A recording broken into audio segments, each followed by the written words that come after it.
Want to participate in a Don and Mike Show contest? How about this? You or a member of your household can only win once for 60 days. You must comply with any age limitations for each contest. For complete contest rules, send a self-addressed stamped envelope to the mighty WJFK, P.O. Box 3649, Washington, D.C. 20007. Thank you, and God bless. Everybody loves Don and Mike.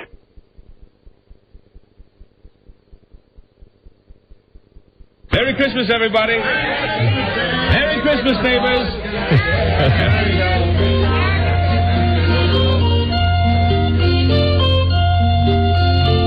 Merry Christmas, neighbor. Happy days to you. Merry Christmas, neighbor. Shut up! No. Hey, No, that will never do. I just bought it. Lorne Green had a great voice, didn't he? Lorne Green. Hold on, where's the one I want? Compliment coming from you. Well, thank you. That's a compliment coming from you. Thank you. And here we go. Christmas season. Meanwhile, me, I don't have a deep voice. Hi, everybody. Here's the guy that has my voice. Now, this is a good voice. It's the last 2 days before the winter break, so you got to break out the best holiday tunage you have. You've done it. My favorite. Yeah. I'm going to be playing this at Christmas Eve on my house. Nice. Oh, Tim, we miss you. I'm going to play it at Christmas Eve at my house with my good friends. Of course, I'll be there with the bosom of my family. Yes, of course. My wonderful mother-in-law. Yes. Always welcome as she moves in. My son, my wife, and I found out Buzz and Marcia. Yes. Great Oh, addition. wow. And Buzz's mother-in-law. Won't that be great? That's family, and more family. Sure is. Yeah. I hope you play this on your own stereo. All the speakers. Yeah. Sing it, Tim. I'll bring the paper towels. And let me just rock out a little bit here. You give me a second. Oh, please. Yeah, we need something to balance that out. Okay. Ladies and gentlemen, perhaps you remember him from the Hollywood Squares, Mr. John Davidson. Better watch out. Yeah.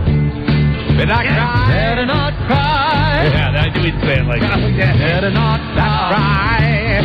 I'm telling you why. Shut up! Okay. He was the never- worst. All right. Is he alive? Yeah. Hold on. We'll start the show. Just let me hear a little bit of Mike Douglas and the kids. Happy birthday, Jesus. Yeah. There you go. Hey, kids. Do you love Mr. Douglas? Happy birthday, Jesus. I love Jesus. Mr. Douglas, take you for long rides? I think we'll say Wayne Newton for tomorrow, Robbie. One more. Can't wait. I can't wait either. Hello, everybody. Hello. Well, howdy Christmas do. This is Santa Shannon. And this is Elfin Magic, Mildred Drysdale, President of the Commerce Bank of Beverly Hills, Personal Bank of the Granny. Santa Claus. Shannon, Santa Claus. Shannon Claus. Which Christmas song is least popular with acne sufferers? Which one? Whitehead Christmas. What big movie is about Howard Hughes eating roast beef? The Graviator. Oh, my. Yeah. What is Sean Combs' favorite dessert? Which one? Puff pastry. And hello. Hi. Still Scott Shannon Still here. Milburn Drysdale, really trying hard today. What hip-hop artist is number one at the North Pole? Which one? Ludacris Kringle. Is that it? Yeah. Hey, now. The Don and Mike Show. Okay. Hi there. In here. Let's get retarded in here. I like those. Let's see. One of them came from the service. Three of them came from Robey, and we'll go to Michael first. Yeah. Mike, pick the one from the service. I'm going to say Ludacris Kringle. Hello. And Buzz? I agree. Ludicrous Kringle from the service. The rest from Rob. No, shut out. Wow. Rob wrote a Ludicrous Kringle, which I love. The one from the service, Whitehead Christmas. I knew Rob wrote the Graviator. Yeah. Hello, everybody. Let's get retarded. This is Sam. Right.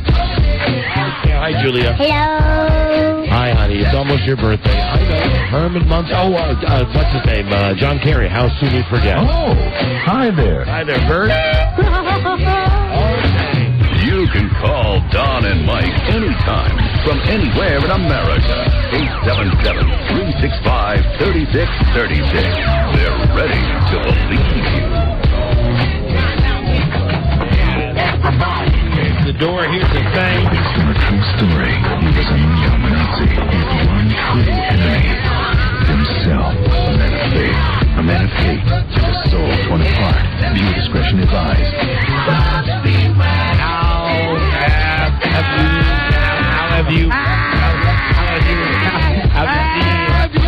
How you been? Hi, Mike. Oh, hi. Good afternoon, Mr. and Mrs. Merry Christmas, neighbor. And on the ships at sea, they're like your early Christmas present from Satan, Don Geronimo, and Mike O'Mara. Yeah. Thank you, Robbie. Hello, everybody. Right, hello. You can call Don and Mike any... Shut up on that one. Shut up! There you go. Sorry about that.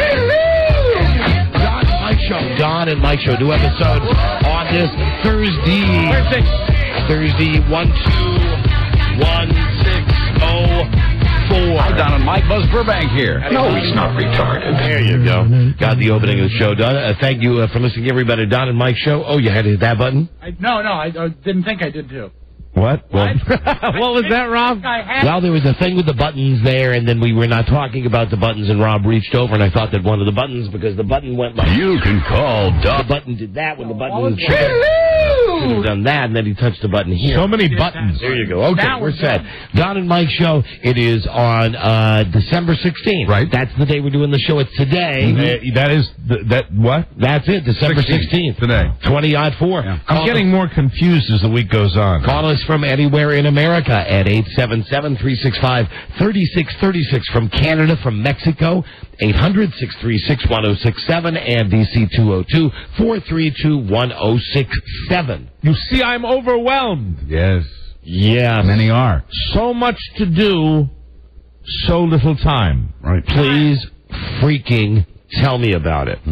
I thought I had things under control. I don't. I don't have things under control with Christmas. I really don't. And Buzz, Yes. I love you. Yeah. I love I Marsha. know. I'm sure I'll love your mother-in-law. Uh-huh. It's going to be a funny, festive dynamic we have on Christmas Eve. Don't you think? Yeah, because it's really for the mothers-in-law. Right, and don't you think this means, and the women folk can all get together, and then the men folk can, go out to the barn.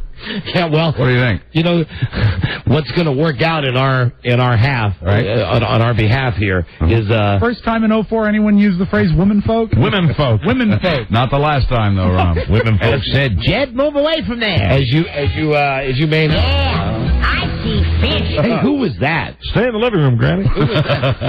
Granny. Granny. Granny. Yes, and all the boys can go into the cave and watch the latest game. Yeah, that's it. That's how it'll end up. So, anyway, looking forward to it. We've spent a lot of holidays with Buzz and Marsha, mainly Thanksgiving. Right.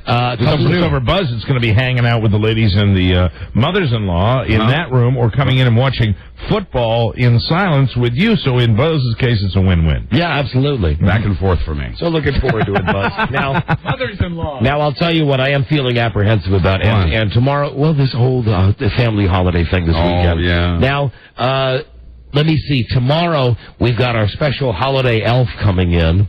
That's going to be in the first part of the show, our Christmas miracle. Right. I don't want to give you too much of a hint. Mike already knows who it is, and he is just blown away by the booking. I know. The thing is, I know that I slipped yesterday and inadvertently revealed the name, and you had to hit the delay so as not to send the Christmas Miracle out early to all the listeners. And so what I did, I went home last evening and brainwashed myself, and now I've completely forgotten who it's going to be. Well, I spend a lot of time in the city. Yeah. There's a buzz. There's a tremendous buzz in the city about tomorrow's Christmas What Miracle. did you say? I'm peppered with questions. Stay classy, San Diego. Yeah, baby. I'm Ron Burgundy. And no, it's not Will Thomas. Or Will Ferrell. Will Ferrell. Will Thomas. We know what your mind is at Christmas time. Will Thomas. We know you'd like that to be there. That cute Cupid man doll on Channel 5. Neither one of them, man. Hello, Lisa. I love her. Lisa. Hello. Hi, Lisa. Hello. Hi there. First time caller. Tried to call before, never got through. Right. Just wanted to relay some facts about John Davidson. My uncle was toured in a Music Man with him, and we seen him in Cleveland, Ohio. And 76 trombones, let the big power. And it was John Davidson. Capital T. Was he a big jerk face? Well, I guess he drank copious amounts of Diet Coke before the show. Yeah. And if you were in the front row, you would receive a shower from his spitting. You could actually see, just, huge flecks of spit coming at those. Well, he's probably spit. That is probably a side effect of trying to project to the audience. When you mentioned that he would have all this Diet Coke before he went on stage in the shower, I was thinking, hey, that's like Marilyn Manson territory. I didn't know John Davidson. John Davidson. Here's John Davidson with the Golden Shower Singers. Here's something special for the first two rows. I didn't think so. Thank you, though. Hello, Wayne, Don and Mike show. Hey, guys, how you doing? Merry Christmas. Same to you. Hey, can we play Jerry Reed's Christmas rap? Do we have Jerry Reed's Christmas rap, Robbie? Shouldn't we? No, we don't have that. We don't have? Where'd you hear it? I heard it on a country station down here in Ocean City the other day. All right, well, we'll get that. Yeah, why? Okay, thanks. I said, baby Jesus. Son. Well, now you're going to have to find the other one for me. Just because I'm in the mood. Just because I'm in the mood before we call home here. And you are hot. Oh, trust me, I'm hot. I mean, not hot mad, not hot with the red ass as I was a few days ago after the Christmas party. Simply hot with the Christmas spirit. The problem is, the Christmas spirit is not really going to start coming out of me until, I think... Like John Davidson? Yeah. Look out. That's right. So make sure you got an umbrella. Stay out of the front rows. If you're staying near me. Yours will be red. No, hold on. And green. Here is world champion ice skater Michael Weiss checking in on John Davidson. Hey, Mike, what's happening, dude? Hey, how are you guys? We're doing great. Thank you for checking. Olympian, Yeah. Come on, give it up. Look at Michael Weiss. A big round of applause. Yeah. So what's happening with you and John Davidson? Well, I was driving home from the rink right now, and I heard you guys talk about John Davidson. A friend of mine that I grew up with skating, he ended up marrying John Davidson's daughter. Oh, my God. Who used to be a skater, actually. I used to skate with her. Yeah. I mean, not with her like pairs, but I used to skate, at the same rink with her and train with her occasionally. Right. And, but yeah, he apparently now is doing singing on cruise ships, from what I heard. Oh, that's good. That is He's a great cruise ship lounge singer, from what I heard. Oh, my God, a cruise ship. That's really the next step down is circus clown. Well, yeah, then he'll get a radio show. Oh, my God. How are you doing, Michael White? Yes. Yeah. I'm doing awesome. I'm doing great. I'm just training right now. I have my competitive season is pretty much going on right now. I have the national championships in a few weeks, so I'm just working my butt off to get ready for them. As you know, Michael is a world-class Olympic skater, and all I'd like to ask you is, do you like the clear or do you like the liquid? The cream or the clear? The cream or the clear, Mike? I've seen Michael Weiss. I don't think he's on the juice. No, I don't. I don't think any figure skaters are on the juice. I know, that would be... I suppose. That was kind of my point. It doesn't work in the skating circles. Now, you can do the amateur championships, right? And you can still go out and make money doing the shows. Are you going to be doing any of the shows? Yeah, I tour now with Stars on Ice, but yeah, I mean, you can go out. It used to be pros made money, amateurs didn't. Right. And now that's pretty much out the window. Now the amateurs pretty much make most of the money because we're the ones who are on TV almost all the time. I mean, you know, there's way too much skating on TV right now anyway. So it's like all that stuff that's on TV, you know, we get paid to perform in. So it's a great gig. I mean, it really is. And Michael trained, did all his training right in our backyard here where the station is. So it's we're real proud of him. Yeah, we're proud of him. He's a hometown guy. Absolutely. That did good. All right, well, have a good holiday, and thank you for checking in on John Davidson. Yeah. I'm depressed because I drive to and from the rink every day, and I got you guys to get me through the Christmas season. You guys are going to be on vacation, so I'm going to have to rough it the next couple of weeks. You can hang in there, Michael. And of course, your training always involves drinking what, like about a pint of Jack Daniels before you go out on the ice? Yeah, that usually gets me nice and warm. Keeps me warm in the rink. Good. Enjoy. Okay, we'll see you later, dude. Good holiday to you. Take care, you too. Right, bye-bye. There Bye. was That's cool. That's an Olympic champion. Michael Weiss. Good friend of the show. Good guy. Yeah, and You got it. we don't have the Jerry Reed Christmas song. We'll find it by the end of the show. Son, I want to tell you. Well, I got Christmas Eve coming up. 1 week from Friday. And I said, how could it possibly get any better? My wife said, I'll invite your good friends, Buzz and Marcia. And I said, you know what make it better? Why can't we bring his mother-in-law? And she said, you're hot. You're hot. When you're hot, you're hot. I said, thanks a lot. When you're not, you're not. My mother-in-law, Buzz's mother-in-law, all night. When you're hot, you're hot. La, la, la, Are you la, feeling la. hot? I'm on fire, Mike. You are. I can practically feel the heat over here. I am on en fuego for Dan Patrick. That's the best one. You were in fuego. So we were going to George. Sorry. Wait, just 90 minutes, Mike. Too good to keep 90 minutes until Spotlight City. Oh, you know I can't wait. I know. You live to perform. I certainly do. You do. I'm just waving my hands above my head right now. You would have lettered in theater if you could. Yeah, theater arts bus. Yes, sir. When you're hot, you're hot. And I said, thanks a lot. When you're hot, you're hot. Yeah. What are you looking forward to more? Are you looking forward to your tour of 5 of your family's homes on the week before or Christmas Eve? That's the winner. Now, I'm going to call the lovely bride about this because I want to find out exactly who came up with this crazy idea. We're on Saturday. What, Buzz? Oh, the tour on Saturday. The crazy idea of the food tour. Oh, no. The party tour. The crazy idea with you, that's cool. I'm kidding about okay. that. Right. We love having you and Marcia over. Hey, is Mom there? Yeah, Would you put her on, please? sure. That, of course, is Prince Sleeps a Lot. You laugh. I just got up 15 minutes ago. Yeah, and you laugh. I we're call you laughing. Prince Sleeps a Lot. I thought you were going to get me up today to play Madden. Yeah, well, when it got to be about... I thought you were going to get me up today to play Madden? Yeah.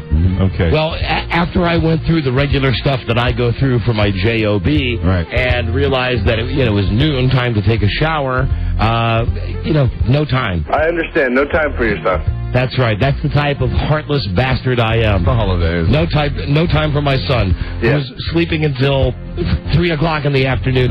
You know what a bad dad I am. I'd love to add up the time. That I didn't wake him up to play Madden today. What time did you hit the sack, Bart? Like 5 or 6. 5 or 6 a.m. Yeah. Yeah. Right. That was incidentally like 20 minutes. 9 hours. 9 hours of sleep. 20 minutes before I rolled out of the sack. Mm-hmm. Wow. Okay, vampire. I'm a vampire. I know you are. We should all get 9 hours. Hey, put Mamo on, please. All right. Mambo. Hi, Bart. Love you too. He had said to me... Hello? hold on, He baby. just stayed up 20 minutes. You could have played Madden this morning. He just needed 20 more minutes. Yeah, that's right. We would have almost overlapped. Yeah, you probably would have kicked his butt because he was tired. That's kind of embarrassing. We got 2 people working in this house about his age who have been here since 7 a.m. busting their ass. And I want to tell you what else is embarrassing with Prince Sleeps a Lot. Of course, my wife, it's always a renovation project at our house, and now it's carpet's being torn up. Well, the carpet's put down, and then we have to say, excuse me, hardworking young men, let us move, let us change our son from one bed to another bed so that you can work around him. Did you really have to move him? Yeah. Well, not physically, but What if you had to get him up and move him into another room? At 7 o'clock this morning, I went down to the Prince Sleeps a Lot's bedroom, and I said, hey, it was pleasant. I said, hey, bud, you got to get up. They're going to do this room now. We told you it was going to be early in the morning. He said, that's not right. I'm sleeping. I said, I don't care. Get your ass up and go to the bed upstairs if you want to sleep. This was 7 o'clock in the morning. Yeah, right. It wasn't so embarrassing at 7 o'clock. It was more embarrassing when they started yesterday. When they got to I want you to know I have a radio in my car. Okay, morons, so I can hear you when I'm in my car. Yeah. Hey. You're hearing us. Hey, did you just call us morons? No, I use moron. And why? And the reason.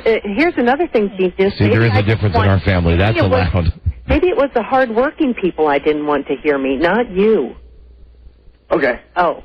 My only tip-in was going to be I found it amazing as Rob will testify at Frida Will. I was out of my mind this morning trying to do work and get the Christmas stuff together, and the worker guys coming over, and these guys that are doing the carpet, they're doing their job. I mean, they are freaking loud. I mean, with the bang, bang, bang, and the machines. Meanwhile, Prince sleeps a lot. He's like nothing. He's past. I'm going out of my skin saying there's guys in every nook and cranny of this house. I can't hear myself think. Meanwhile, upstairs in Grandma's room, he's just going at it. Sawnwood. I don't understand how last night you and I have this big talk about how you're happy I'm home and how I'm doing everything I'm supposed to. I am happy. And then we're on the air. I just get lambasted. Not even. No, we didn't have any complaints. We got along with you great today. I am happy that you're. But when I get in the car, I have to hear all this stuff. He missed her dig. I caught it. Yes. What was her dig? I didn't. We got along with you great today. Well, he's been sleeping all day. Yeah. I thought I'd point that one out. No complaints. Hey, listen, come on, Sir Sleeps a Lot. Prince Sleeps a Lot. I am glad you're home. I'm proud of you. Listen, people just get sick of me hearing. I sound like Kathy Lee Gifford when I talk about you and just say what a great kid you are. Yeah, that's my story too. This is far more entertaining. Yeah, that's my story. People get tired. You watch yourself. You're on shaky ground, Mom. People get tired of hearing when I brag about you all the time. Oh, yeah, that happens. Thanks. You guys are so nice to me. Wait, don't you have a date? No. Oh, where are you going? I was just going shopping for Christmas gifts for people who I guess don't even care. No, that's sweet. Go ahead. My son is a drama queen. Credit card shopping. He can take any situation and turn it around. Anything can end up being the world's against him. Tell him how he's doing this Christmas shopping. What? You know how he's doing his Christmas shopping. Well, I assume since my back pocket. I assume since he has no money that he's going to be shoplifting. What did I just miss? Credit card. What did I just? Was for shopping I was doing for you guys. No, I don't think. Welcome now. Add to this about 8 guys working in the house, and they're ringing the doorbell every 2 seconds. And these guys are very nice workers. I'm trying to get some work done. One says, "Excuse me, where's your microwave?" Now, I'm not making this up. Right. These guys wanted to microwave their burritos. Sure. Of course. The breakfast burritos. Yeah. I'm just telling you, my house is like a cuckoo's nest. Right. Well, you'll be happy to know I got the TV downstairs all reassembled. There's just too much. Is Prince Sleeps a Lot still there? I'm afraid so. All right, well, hang up. I didn't call to talk with you. Let me see. Bart? His car is gone. He might be laying low. I heard a click. He might be faking it. I thought I heard a click. No, his car is still out front with the door open and the motor running. Oh, telephone. Who could that be? Is that him? Off that. Well, that wouldn't be him calling on the other line, would it? No, that was probably him answering to see if it's an important call. Oh, and since his friends know that it's okay to call after 3. Because that's when they won't wake him. Good system. Because that's when he's awake. Is that the instruction after 3? No, but they've all come to learn it. Although, we should say the truth that we are proud of. He's lazy, but he has gotten his stuff together in school. He's got his GPA up. All of his grades are fantastic. He's done well. Mm-hmm. So we're happy. Yeah, right. We just wish he wouldn't sleep till 3 in the afternoon. That's fine. What I want to discuss with you, darling, is the party this weekend. Yes, my darling. Now, I think I painted an accurate picture when I said we start at one house in Salisbury. I'm not going to give all the different locales we're going to, but then you drive there and it's about 45 minutes to the next house, then it's about 25 minutes to the next house. Well, that might be a little bit of an exaggeration. Well, regardless, the point is we are making what is normally what's the word I'm looking for? It's either joyous or tolerable, is somewhere between there, Christmas party that we have with your family. Okay? It's always very joyous and towards the intolerable. I have a great time. But however, why are we driving to 5 different houses? It's all the same family. It's a progressive party. What's progressive about it? Well, that's what you call it when you do different stages at different people's houses. A lot of times they are on the same block. I was right. Yeah, That's what it is. Yeah, see, but these are not. These are people that live in some cases 35 miles apart. Yeah, that's a flaw. That is a flaw in the plan. But I'm sure it'll be a wonderful time, and you like taking a break from parties, and think of it like a party with break. Yeah, but see, here's the thing. What's one thing that always helps me through these party situations? That thing comes in a glass. Now, I can't be having a glass of Christmas fun than getting behind the wheel. No, we'll have a driver. Oh, see, but then I don't control my own destiny. No, but the driver will be Bart. Well, Bart has a very short attention span. Well, you should be able to control him, and so he can drive us. We both have done a great job of controlling him. Right. Look how good we're doing controlling him. He could hitchhike with another family member. Grandma will be our driver. I'm sure Grandma would be happy to be our driver. I think if you have a driver, that'll work for you. Yeah. I just think it's a retarded way to have the party. Can you just tell me why the family came up with this idea this year? I mean, I'm all for, if it was at our house, that's great. It's normally at Doug's house. Doug does it every year if he wanted to switch, or even if he didn't, that's great. Robbie's got a house. The thing is now, everybody in the family's got a house somewhere within 2 hours of each other. Robbie's not having a segment at her house. She's smarter than that. 2 words for you to make this thing work. What? Plastic cups. How? Plastic cups? How did we come up with this idea? Did nobody else fight this? Did no one else in the family, at least, I know I sound like Charlie Harrigan. Has no one fought that? Did nobody else in the family at least say, God, this is an awful lot of worthless driving, because you're going to get to one party, by the time you get there and you get settled in and you get in the festive mood, someone's going to be blowing a whistle and saying, okay. I think the thinking was everyone wanted to share their house. Everyone wants to... Isn't that amazing? Because in the previous 15 to 20 years that I've been involved, no one's ever stepped up. The only person that's ever done it is Doug, because Doug gets kind of pushed into it every year. I've never seen anybody else in the family standing up saying, hey, we'd love to take over those responsibilities. It's true. Well, I don't know what to say. I didn't think of it. And in retrospect, it might be a little bit of a long day, but I'm sure you'll have a wonderful time. What if you skip one of the houses? Well, if you want to stay home and we're at second stop, and if you want to do the food preparation, you could skip the first stop. Oh, see, there's never an easy way out. So I would have to miss Marty and Kate's, because I'm going to our house.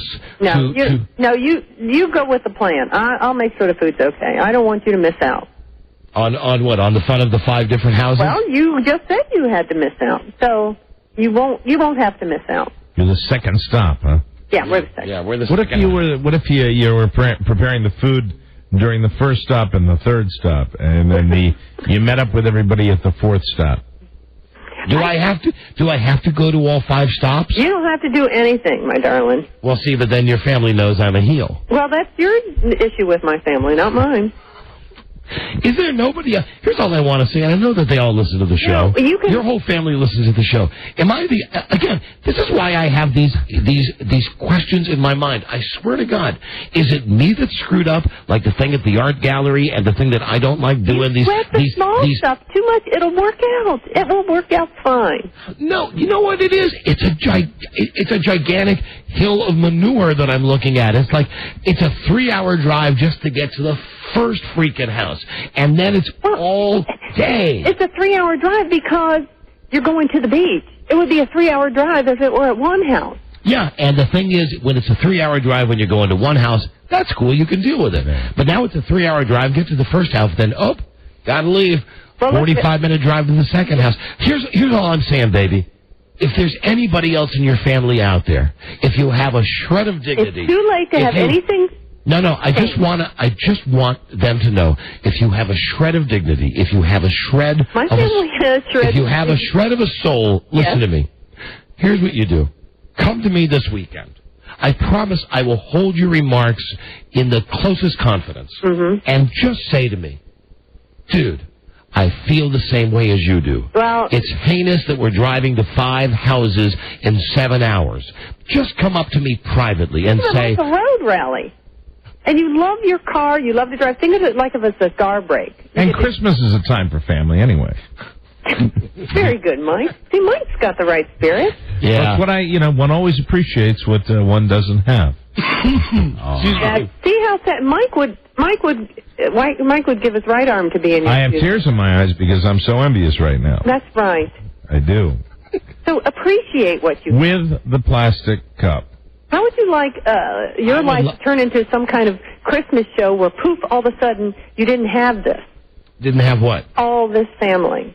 And then of course I love the family. I just don't love the thing. And, Mike, if it sounds... No, the plastic cups wouldn't be enough. Mike, I'd need a cooler in the back. If it sounds so great... And that can be arranged. Come along. I invite you as my best buddy to come along. Hip flash. On Saturday. Now, I'll be there. You're lying. Yes, I am. Mike wants his own family. He's very envious that you have this big extended family in the area. I don't think he's envious. I'm a little envious about it. I tell you, grass is always greener. Of course. I'm getting up thinking, boy, here's Saturday. I mean, really, just all I want is members. Are you saying you'd rather be in Mike's shoes? I've got a great Saturday. What are you doing? I'm going to Florida. You be your own boss. I've got my girls, and I'm taking them down to Florida. Taking them down to FLA. Florida's nice. Yeah. It would just be... I'm going to Salisbury, Maryland. Sugar, if you don't like the setup, if you envy Mike, just let me know. No, I someday hope that my daughters have big families, and I think this is great. Darling, this is nothing about Mike. Of course, I love our... What did I tell you on Thanksgiving? Seriously, what did I say to you?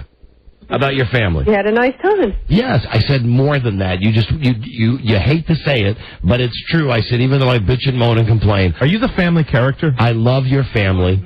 He's the family curmudgeon. Well, somebody has to be. Since Lee passed away, somebody has to be. No. You're more curmudgeonly than Lee ever was. Really? Oh, yeah. Lee, proud. Lee, Frida's brother who passed away. Lee, turned to a little bit right wing towards his later years, but he was smiley and happy, and you're not. And a lot of times you're not very laughy. Well, that's because I'm not very drunky at these things a lot of times. Some people laugh without drinking. I know that's hard to believe. Yeah, well, let's go back to the ill-fated Christmas party of which we don't speak. Who is it that said to me, if I just can't drink and get drunk, what's the point of going? I didn't say get drunk. I said drink. Definitely drink. I said, can't you just go to a party and moderate yourself? Have some moderation. Have 2 drinks and then have a couple of soda pops and be okay to drive home. I can't have 2 drinks and drive. I cannot have 2 drinks and drive. Sounds like you might have a drinking problem. No, it sounds like that I don't have a drinking problem and my stamina isn't as built up as some. Sounds to me like okay, I'm going to go to this party, but I'm not going to be able to drink, so I'm not going to have a good time. I'm not going to stay very long. However, if you had what she had said to me is, if you had arranged for a car so I could get just bombed, I would have gone and stayed all night long. No, you don't want to start this with me because there is a good way I can have a good time at a party if I'm not drinking, and that's called dancing. But just standing around talking with your people at your station who are very nice, but who 90% I don't know. It's not. Well, baby, listen. This will be probably our last conversation on the radio before the holiday. Yes. I don't want it to be this way. Let's just focus on my family. Yeah. All right, good. On how I'm going to get through this, and all I say is anybody out there in the family, If you want to come to me at any point on Saturday to say, brother, I'm with you. Brother, I don't have the guts to say anything, but I think the fact that we're driving to 5 different houses in 6 hours is ridiculous. Just come to me and I'll give you the secret Scrooge handshake. All right. And then we'll be cool. All right, good luck to you. If that'll make your day, I hope that happens. Let's see how many members of the family come up and say, hey, can I have the secret Scrooge handshake? Okay. Who would be the family that has the most miles to travel? That would be my family. But we're making the trip anyway. If you subtract the trip you would make down to the beach anyway, who's the next family that has the most... Okay. Listen to Mr. Curmudgeon's choice. Would be me. You could make the trip to the beach and do the all day with my family, or you could stay here at home and do the neighborhood party. You don't want to do any party. Well, see, now you put me in a bad position with the neighbors. It's true. If you wanted to stay home, I've already RSVP'd. We couldn't make the neighborhood party because we'll be at the beach, which is true. I say, I've got the solution. You guys go down to the beach, and I'll go to the neighborhood party. Listen, I'm fine with everything. Rob. I just wanted to know the rationale of... and would you just please, because I'll wrap this up quickly, just please tell me why we're going to all the different houses. I did not make the plan, Sugar. You're asking the wrong person. You don't know. I am one of the younger children of the family. I never make the plans. When will you be old? You're almost 50. When will you be old enough to make decisions? Okay, I've got one brother that's passed away. I've got, 2 more siblings to go, and then I will be the oldest. All right, 2 more, and then we make the calls? Yes.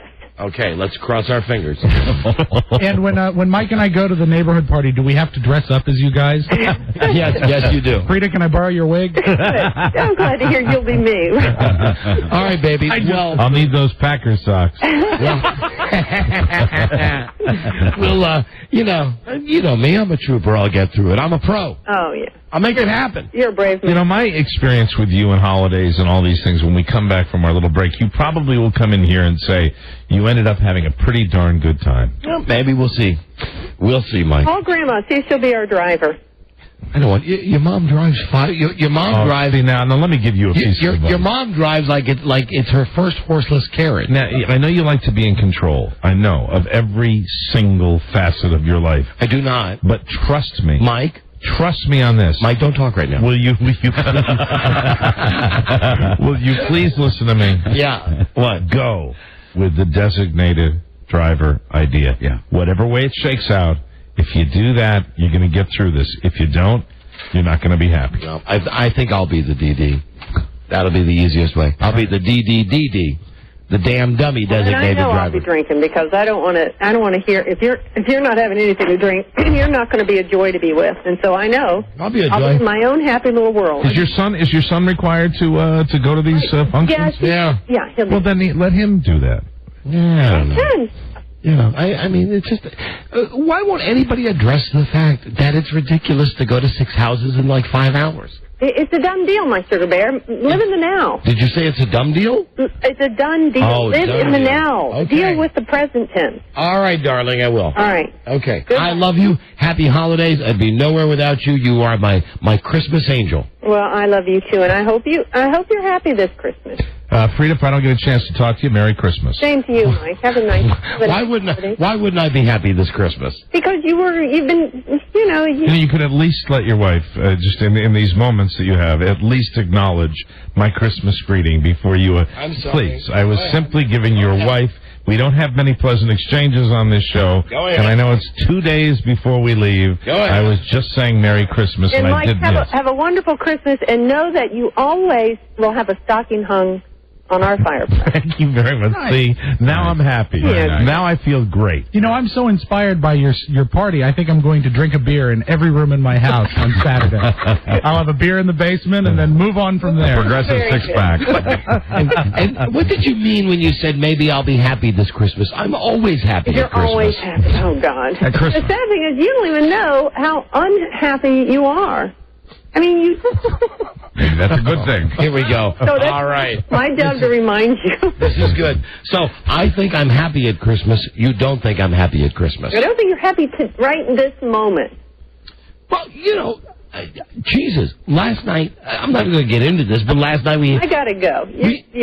don't even start a new chapter with me now, Sugar Bear. This has been a fine episode. And let's just say to be continued next time. We got too much life to have one telephone conversation about it. Okay. Just last night, it was World War III at my house. Yeah. Yelling. And everybody's slamming doors. Everybody, just leave me alone, leave me alone, leave me alone. Who was the biggest gun in World War III? Who was the noisiest?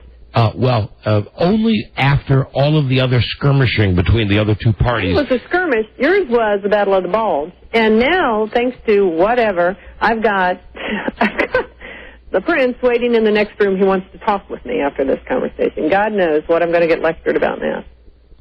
What's the prince upset about? I have no idea. Ask him what he's upset about. I bet he wants a driver.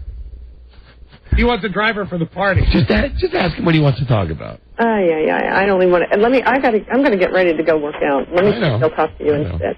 Hey, Mario. Go work out. Daddy. Hello. Hey. Hi. What's happening? What? Are you pissed again now? No. What did you need to talk to Mom about? I don't know. Why'd Mom just run into the other room and slam the door? Mom just ran in the room and slammed the door? Yeah, she just went in the other room and slammed the door. I was just discussing, Barney, what a weird night we had as a family last night. Oh, that was all banged up. Yes, that was all banged up. So, did you have anything, were you upset by anything in this conversation that you wanted to talk to Mom about? No. Really? No, I'll talk to you about it later. Oh, hey. Is that acceptable? Let me put you on, you know me. Let me put you on hold. We'll have this discussion off the radio. Okay. Well, what can I say? I'm not really sure exactly what I did wrong there. Beyond fading out just as we played it there. Beyond, it's just icicles. Whatever I did. I'll have a blue. Perfect. Yeah. Christmas. Anyway. Without you. I got that coming up. She's probably right. I'll come in after a holiday and I'll tell you how great it was. Absolutely. But boy, oh boy. I'll let it go to your part, Mike. On a green Christmas tree. This cheers everybody up. It does.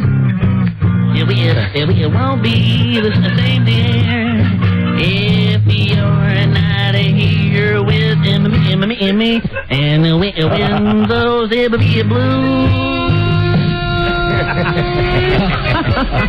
Yeah, I know you don't like this one as much as you like the other one. I like this one okay. Yeah. I don't like the other one. The other one I like real bad. Okay. Stop it. Rob wants to play a little bit of his favorite Christmas song. All right. The hyphen, Webster's Dictionary defines, is a symbol used to divide a compound word oh boy. or a single word. Oh boy. To me, that's what a man calls himself. Yeah, it is. Afro-American, a Mexican-American, Italian-American, Irish-American, Jewish-American. What he's saying is, I'm a divided American. Right. I see all the lines are hopping here. Everybody's in the holiday spirit. Let's do a rotating random phone cam a little early in the show. And part of the ha-ha-ha thing there happening. Yes. 877-365-3636 from anywhere in America. From Canada, it's 800-636-1067. Your calls on the rotating random phone cam lie straight ahead. It's the Don and Mike Show. And there were in the same country shepherds, abiding in the field, keeping watch over their flock by night. And lo, the angel of the Lord came upon them. And the glory of the Lord shone round about them. And they were sore afraid. And the angel said unto them, Fear not. For behold, I bring you tidings of great joy, which shall be to all people. For unto you is born this day in the city of David a Savior, which is Christ the Lord. And this shall be a sign unto you. Ye shall find the babe wrapped in swaddling clothes, lying in a manger. And suddenly there was with the angel a multitude of the heavenly host praising God, and saying, Glory to God in the highest, and on earth peace, goodwill toward men. That's what Christmas is all about, Charlie Brown. It just doesn't get any better than this. The Don and Mike Show. They are not dignified. Don and Mike. No. Give me a little Darlene Love, I'm right back in it. Yeah. On the big crisis with my kid during the commercials. Oh, no. He's kind of nonstop for you today. He said, I think Mom's really mad I slept until 3 o'clock today. She went and slammed the door. Hey, listen, don't worry about it, Prince. I got too much to focus on. Yeah. All those houses Saturday. You got presents to wrap. Buzz? Yes. 2 mother-in-laws together on Christmas Eve. Doesn't get any better than that. No, I don't. I'm looking forward to that. I really am. Oh, and listen, today, 2 big ways to win big. Only 2 days left before the winter break. Very exciting. So it's $1,000 today and $1,000 tomorrow, and it'll just be a random caller today. Wow. Random caller. Maybe during a phone scan, who knows? Tomorrow, Rich Eisen will be on from the NFL Network, which is brought to us by Tower Records and Tower.com. No one has a bigger selection of the music and movies you love than Tower. And here we go. Your live on-screen calls on the phone scan thing. Hello, Don and Mike Show. Hello. Hello, we're here. Hey, Don and Mike. Yeah, hi. How you doing today? Okay.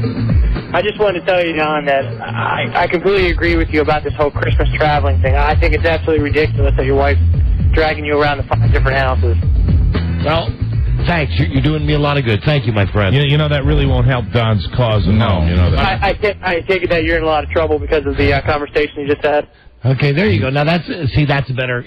I'd rather hear that. You're in a lot of trouble than just I feel bad for you. I didn't mention that so you'd feel bad for me. No. I just mentioned it. Well, it's not anything to feel bad for. It's just one big hassle. You know, I guess I did mention it so you'd feel bad. But everybody can relate to that. Everybody has to go through something like that at some point. Maybe on Saturday you'll be one of those people that's really in the Christmas spirit, and you'll be out and you'll be going, oh, la, la, la. Snow's La, falling. la, la, la. Hey, it beats working. And then at one point, then you'll just think, la, la, la. Oh, I'm having such a good time. I wonder what one of my favorite DWGAYs is doing right now. Oh, that's right. That ass is going to 6 houses in 5 hours. And that'll make your Christmas just a little better. That's right. Hello, Don and Mike Show. I'm trying not to be a Scrooge about that. You're visiting a lot of houses just like Santa Claus. Hello, Don and Mike.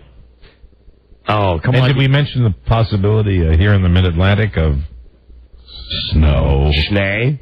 Hello, Sunday. Sunday night. Saturday, Sunday. Hello, Don and Mike Show. I'm hoping for a blizzard on Saturday. Hello? A blizzard. Close 95. Yeah. Close 50. Nice. Sorry, if you were planning on traveling within a 3-hour radius of the Washington, D.C. area. You are out of luck, my friend. You are snowed in. Hello. Phone scan.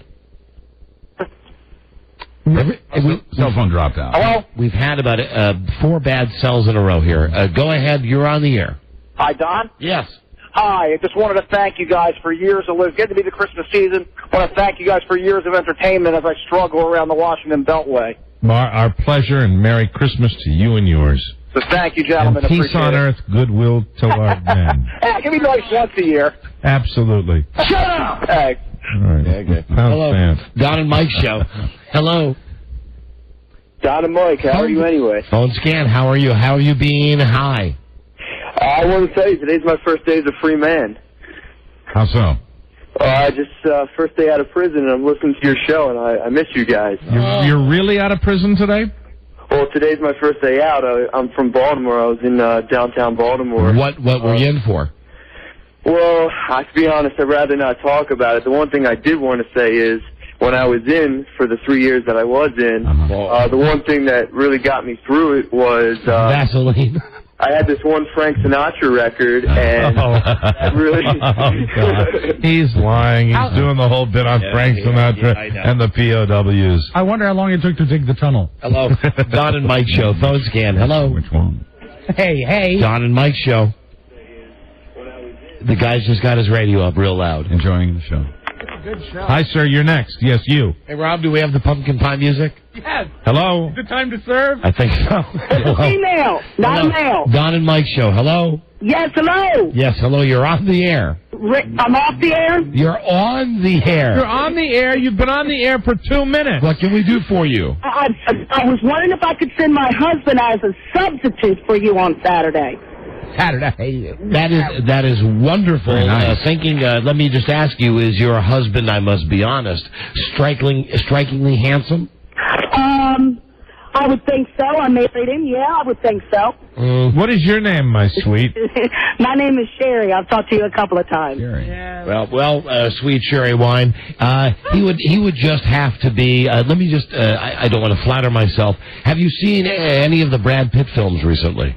No, but I do know what he looks like. Yeah, good. Go to DonandMikeWebsite.com and you'll see I look just like Brad Pitt. So unless your husband is as scary handsome, go to DonandMikeWebsite.com and you'll see I look just like Brad Pitt. So unless your husband is as scary handsome as me, a little skinnier. My daughter just printed off those website pictures for me yesterday. Yeah, well, you'll see right away, and you'll see I'm just way too handsome. Yeah, they're almost like twins. Absolutely. You guys look awesome. You look great. Thank you. Thing is, I don't know who do. One on the left or the right. Yes. Right, and that's the guessing game, isn't it? That's the game. Isn't that fun? And now you get the game. Well, now you know with the one that looks most like Brad Pitt is me, Don. Excellent. And conversely, the one that looks most like Matt Damon is Mike. Absolutely. Okay. Well, I will definitely. My husband, I'd have to say. Yeah, you don't have John to. Travolta. Hello, Don and Mike show. Bye, Sherry. Hello. Well said, sir. Thank you. Hello, Don and Mike show. This is the phones again. Hello. Good day. Yeah, hi. You're on the air. How are you today? Greetings from the Great White North. Right. Hi there. How are things in I Canada? just wanted to say, how's Dan Spivak? I just want to tell you how's Dan Spivak? Yeah. How is Dan Spivak? Doing a little play on the confusion we had with Senator Albertson. Hello, Don and Mike show. Hey, gentlemen. How are you today? Okay. Yeah, how are you? My question is for Don, and after you eat the bullet on Saturday, will you call back into Mike's show to get him to be a nicer person? Oh, it's an angel, yes. It's the dead kid. Hey, you know what? Yeah. There's some chime time for you, my friend. Yes. Once again, quoting Naughty or Nice. Thank you. Hello, Don and Mike show. Hi, Don and Mike. How are you? Great. I like saying naughty or nice. Like everybody knows, it's that piece of crap Walt Disney thing with George Lopez. Michael! Michael! Michael! Hi, Hank. Oh, what's going on, kid? I got some crazy call from a guy claiming to be your coach who said that you were... I was dead? Yeah, what kind of crazy sicko guy calls on Christmas Eve and says that you're... I am dead. That'll be me calling you, Mike. Michael! Michael? Yes, Don? I really am dead. Oh, what am I supposed to do now? What should I do? I'm sorry. I'm gonna slip into it. Hello. I don't want to. Donna, are you still there? Hello. Hello, Don and Mike. Yeah, hi. Hi, my question's for Rob. What's his real beef with Canada? Rob, what's your real beef with Canada? It's a lackluster, stupid country that's waiting to attack us when our backs are turned. What are we going to attack you with? The Boy Scouts, the pea shooter, and... Listen, ass, did you know that 89% of the Canadian population lives within a quarter mile of the border? Hello there. Don and Mike show. Hello, phone scan. Hey, what's going on? Hi there. I'm calling from Canada. Wow, the Canadians are coming out. A lot of Canadians today. What can we do for you? I just want to wish you guys a happy holidays before you guys go off the air for the holiday season. Forever. Ever? Yes, forever. Hey, it could happen. Forever. Because, as you know, we're going to Sirius satellite radio. Yeah, I'm very excited about it. Very soon. Oh, it is serious? You decided? Yes, we've decided. I know that we've mentioned this. We're going to Sirius.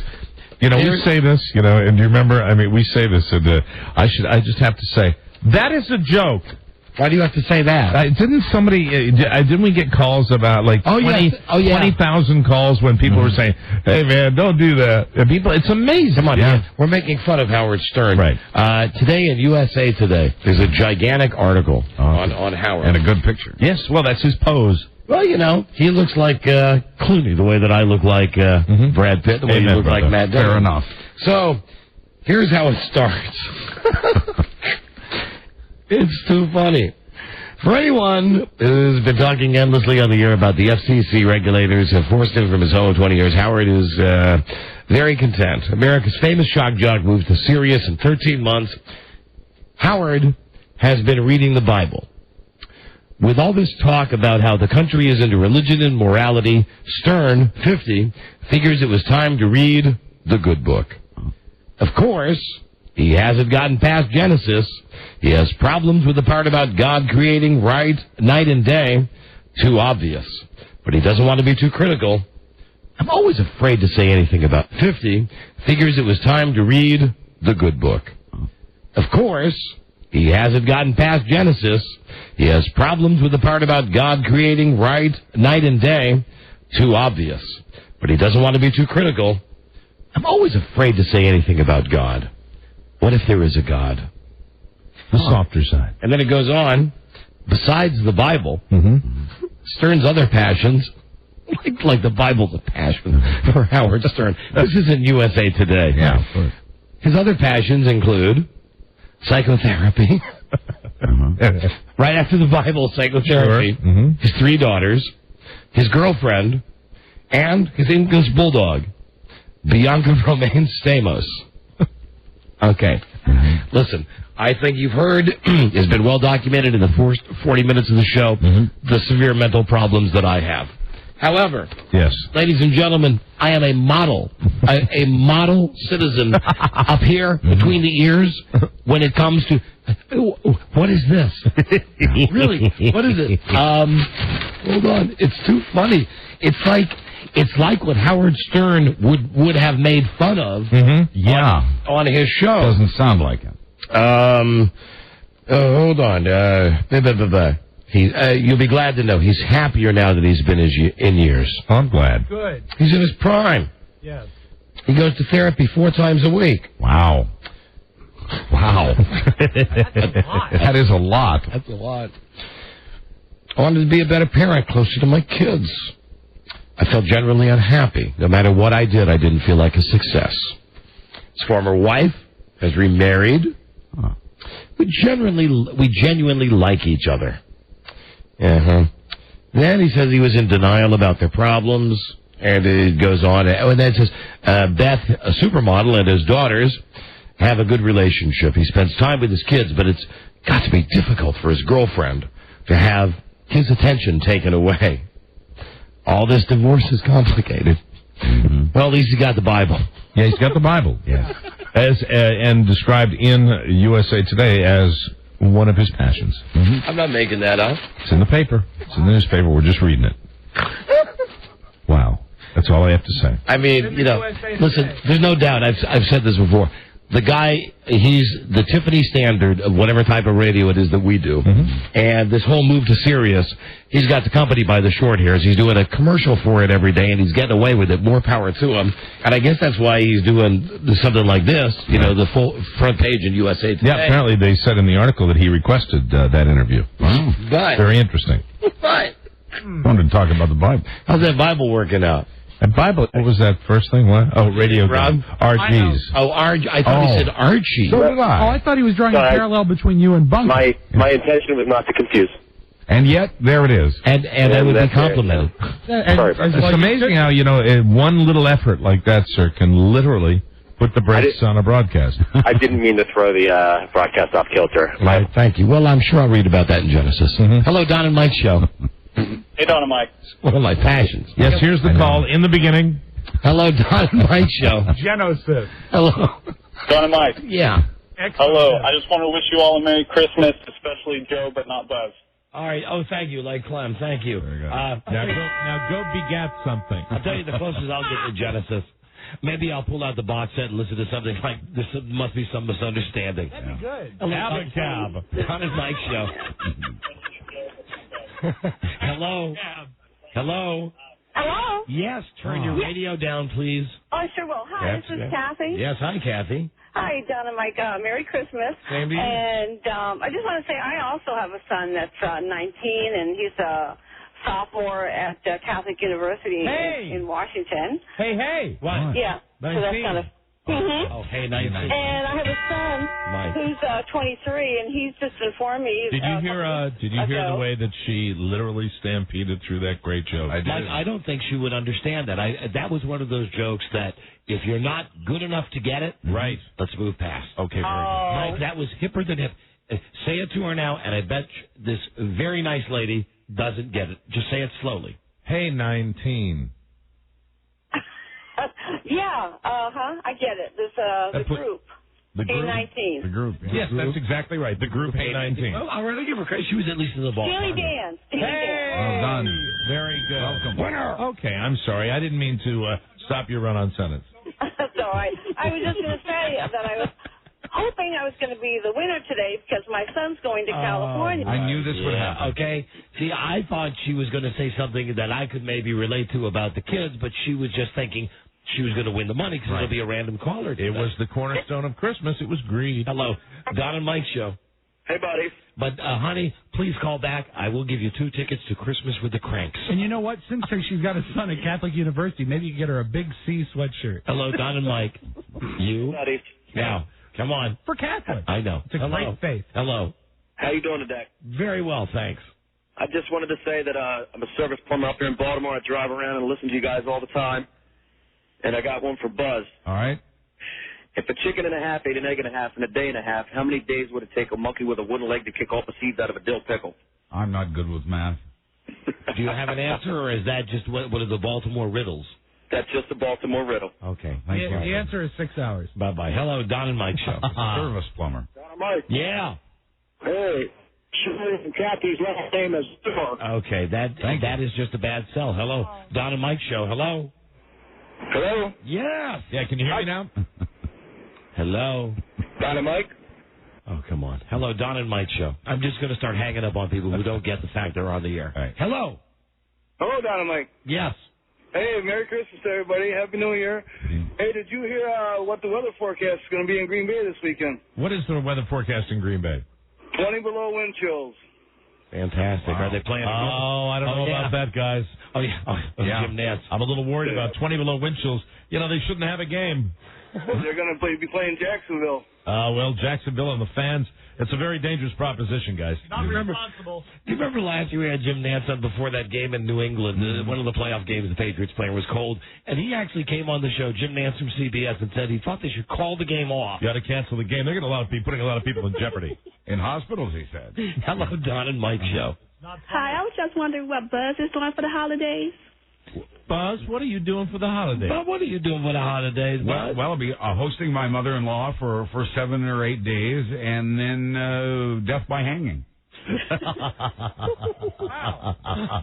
Hey, Buzz. Now, will that be your suicide, or will you be killing someone in your family? Well, let's wait and see. Hello, right?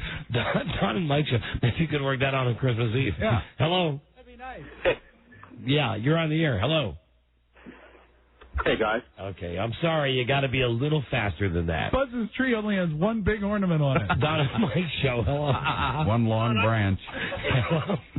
Don, I have to compliment you. I thought you had a lot of testicular fortitude when you said what you did about the boss's wife, but when I got on the internet on your website and looked at how pretty your wife is, and to argue with her like you do, you really do have a lot of guts. Why, just because my wife is cute? She's pretty? I wouldn't argue with her.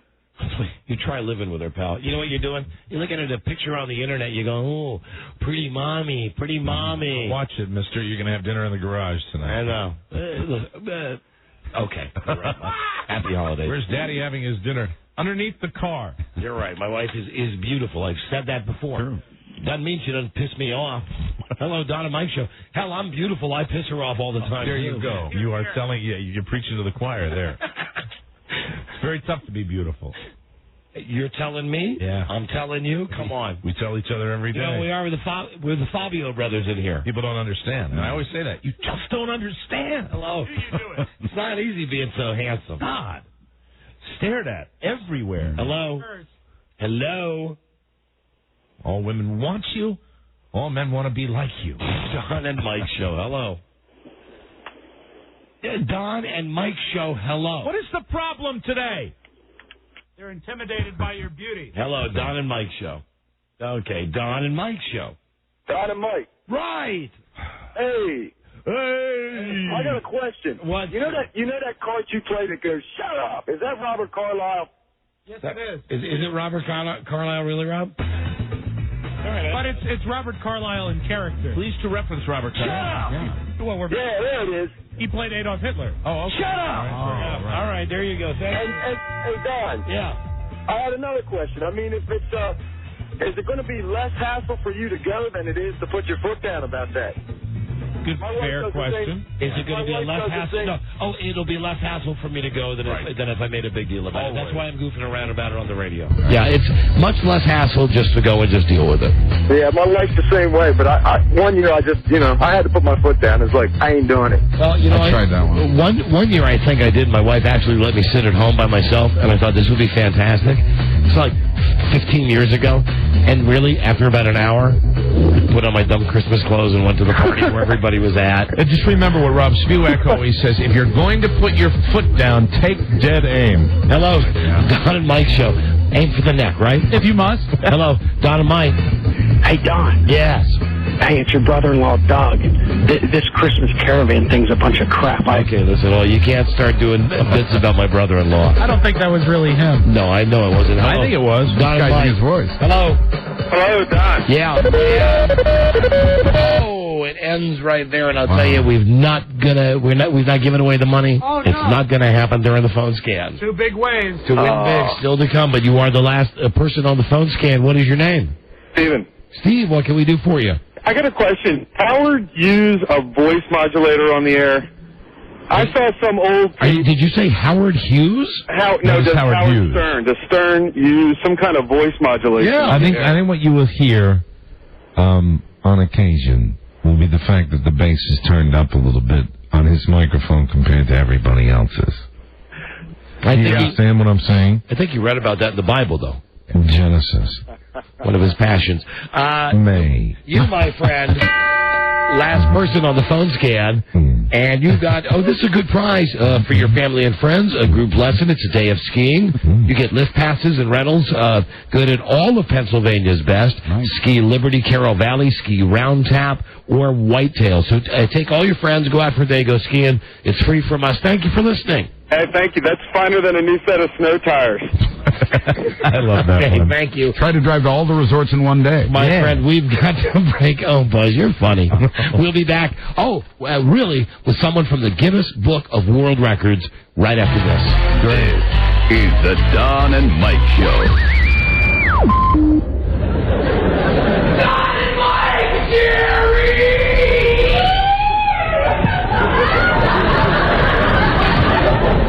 I didn't understand you, sir. Jerry! No, I was right the first time. I don't understand you.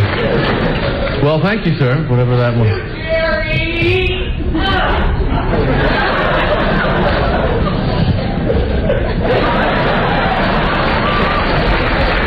I can't believe I paid for this guy to be here. The Don and Mike Show. They whore it like bitches. Don Geronimo and Mike O'Mara. All right. Thank you, Dude Walker. You're hearing us on Westwood 1, Fresno, California. Every 9-7 to 105.9. The Edge. Norfolk, Virginia Beach, Hampton Roads. WBVA. Charleston, South Carolina. Again, it's a nighttime thing. It's WQSC. Green-eyed lady. And Mad City. Madison, Wisconsin. 100X. Okay, before we get to the Guinness World Record, one more thing about this article. Yes. Howard. On Howard and USA Today. The headline on the second page is so not Howard Stern. Daughters, therapy, charity keep Stern busy. We can't. Good spin. Hold on, I'm trying to read about the part where now he's talking about how he gives money to charity because he cares about people. Okay. Yeah. All right, dude. How wrong we all were. Yeah. Yeah. Shocking. Maybe you'll get up to the 3rd chapter in the Bible soon. I'm excited about that. Anyway. Look forward to hearing that on his show. I thought that's funny. Kind of thing makes you want to pay for it. Absolutely. And Buzz, that's why we're going to satellite radio. Right. Because we realize that's where the future is. We've got the spacesuits. And now that Mike has hit me, some people in our audience are stupid. That's a joke. Yes, we are really not going to satellite. Yeah. Or is it? Thanks, Rob. Or is it? Coincidence? For some of our listeners, maybe I should say, whore is it? Right. For the dumb listeners. Right. Here we go now with a lady who is in the Guinness Book of World Records. This is very cool. And this is going to be a holiday treat for us. Let's welcome Fran Capo. Did I get the last pronunciation? No, Capo. Capo like head of the mob. Capo. Capo like the mob. Yeah, well, you said it, we didn't, right? All right, Cap. Hey, I can do that. I have a book out called Almost a Wise Guy. It's recommended by The Sopranos. Not like I'm trying to hide anything. No. Okay. Now, Fran, you're already talking fast, and you're kind of talking the way you normally do, right? Exactly. This is pretty much normal talk. Now, listen to this. FranCapo.com. That's her website. Capo. Oh, Capo. No, he said it right. Capo, yeah. Capo. Is it Capo? No, Capo. Wait, I feel like I'm doing a Who's On First routine. It's Capo. Capo. Yeah, well, Don was right. I was wrong. Sorry about that. You will have the link. As it is so often. The link will be on, on DonandMikeWebsite.com. Oh, good. The thing about Fran is she's in the Guinness Book of World Records. They clocked her at 163 words a minute. No. 603 words a minute. What did I say? You said 103. I'm sorry, Fran. 103, I'd be like the listeners that don't know whether you're going to satellite or not. Okay, 603. Fran, are you always this hyper? Yeah, well, actually also because I got to get out of here by 5 o'clock. All right, well, we won't keep you long. Fran can read The Night Before Christmas, in her own inimitable style. At 603 words per minute? Well, that's world record speed. But actually, you didn't mention my other record, too, that I have. Wow, what was that? Well, I don't know if you know that the second world record I have is I just climbed Kilimanjaro with my son, and I did the first book signing ever at the top of Kilimanjaro with my latest book called one of my latest book called Adrenaline Adventures. And so Ripley's is putting that in their book next year. Sure. I mean, you see me sitting in a chair. It's minus 15 degrees, 45-mile-an-hour winds, and there's a line of people over there that I'm autographing the book to. Have you ever had? My God, you're an amazing woman. Have you? do you ever? Is this natural? Do you have like 8 lattes, or is this just the way you are, Fran? No, can you imagine if I drank coffee? I think my head would explode. Now, what do you weigh? About like 80 pounds and stuff like that? You know what? I wish it was as fast as I am. I mean, I do work out a lot, but I mean, not 80 pounds. I'll tell you that much. But I mean, climbing Mount Kilimanjaro, that requires a tremendous amount of physical strength and stamina. Yeah, and especially because we did the route up there that the guy from Corbett Bishop Safaris led us up there, which is the IMAX, the guy that did the IMAX people up there. Right. Go through 5 zones. It's 5 different zones you go through, and yeah, it was intense. 5 days up and 1 day to come down because of the altitude. Did you climb fast? No, you can't. You can't do that. I'm not going to fool around with. I don't want to die up on the top of the mountain. I did a 100-mile bike. My ears are bleeding. I rode 100 miles in 1 day to train for this thing. Freedom speed. My but God. it was cool because we did get sponsorship like Snickers and Author House. My publisher said, you know what? If you're climbing that mountain, we're gonna help you get up there. I was What kind of books do you write? How many husbands you been through? How many books? I've written 10 books. 10 books. 10 books. How about? It's 3 of them. It happened in New York, happened in Pennsylvania, happened in New Jersey. Pennsylvania book's coming out next year. Almost a Wise Guy, which is a comic crime novel based on the life of my dad. He had one brother that was a highly decorated police officer, and the other one that was, whatever, in the mob. And that one's actually being looked at to made into a movie. Then there's Adrenaline Adventures, which was the one for the top of the Kilimanjaro, which is 50 different adventures. Everything I've done from bungee cord jumping, scuba diving with sharks, flying combat aircraft, walking on hot coals, and then she's not even trying to do it now, right? And then Hopeville, the City of Light, my holiday story. Well, you get more plugs in every 5 seconds. Are you married, Fran? Well, I'm divorced twice. What a surprise, but I'm engaged. Okay, now, you sound like a lovely woman. Here's the thing. If I'm married to you and that voice is coming at me that fast all the time. No, not all the time. Not all We're the doing a time? radio show. Okay. All right, so you're bringing your public game, right? That's what you're doing Well, right I now? mean, I do talk fast. I'm not going to say that I talk slow. I mean, I'm from New York. Of course I talk fast. Right. But it's not like this all the time. But here's the thing for you to think about. What do guys complain about the most in life? That women, when they get into a fight, they bring up everything from the past. I can do it, but it'll be over in a minute. Yeah, good point. Now, are you like this out of the chute first thing in the morning? You're talking this fast? Yeah, well, it depends. If somebody's calling me and then they could do one of these, you know, sometimes the radio guys call you and they go, hey, blah, blah, blah, and they go, you're not talking too fast. I'm like, geez, guys, I just woke up. It's not like, like But Fran, I do believe this is kind of the real you we're getting here right now. Well, yeah, you're getting the real me. I mean, I joke around like this, but I mean, I talk fast, but this is not world record speed. Right. And I am a certified hypnotherapist. Can you imagine me going like this? Relax, relax, relax. Not, you know. No, I mean, obviously, then you have to slow it down. Use your other voice. Let me tell you something. You're fantastic. How did this come naturally to you? The fast talking? Yeah. Well, I used to work at a radio station, WBLS-FM, doing the weather and traffic as this character. Well, I was writing stand-up comedy. Right. Kidding around one day, I say to the guy that I could do a cool Mae West impression, call the character Junice. He hands me weather and traffic copy, throws it at me. I start to do it. A lady from the Daily News hears it, says, how long you been doing weather and traffic? I'm not going to tell her 30 seconds. I said, I've been doing it a while. She says, I want to do a story on you. What are you planning doing next? Kidding around, I say, breaking a world record. She says, for what? I didn't have a for what. Ran out, bought the book, looked at the book. I went, for fast talking. Didn't know what the record was at the time. 552 words a minute. She printed in paper. Next day, Larry King Live. People call me, ask me to go on the show and break the record. I figured, what's the worst that happens? I look like a fool on national TV. That's what happens. I break a world record. Went on the show, did 585 words a minute, then rebroke it at the Guinness Museum in Vegas, doing the 603.32 words a minute, 10 words a second. I am loving this guest. Incredible. I tell you, talk about somebody that delivers the goods. Long story short, my God. FranCapo.com. FranCapo.com. Frank Capo. Either way, C-A-P-O. It's spelled the same way, whatever way you pronounce it. Capo. Capo. Capo. Think of a cap with a little O at the end. Capo, yeah. All right, FranCapo.com.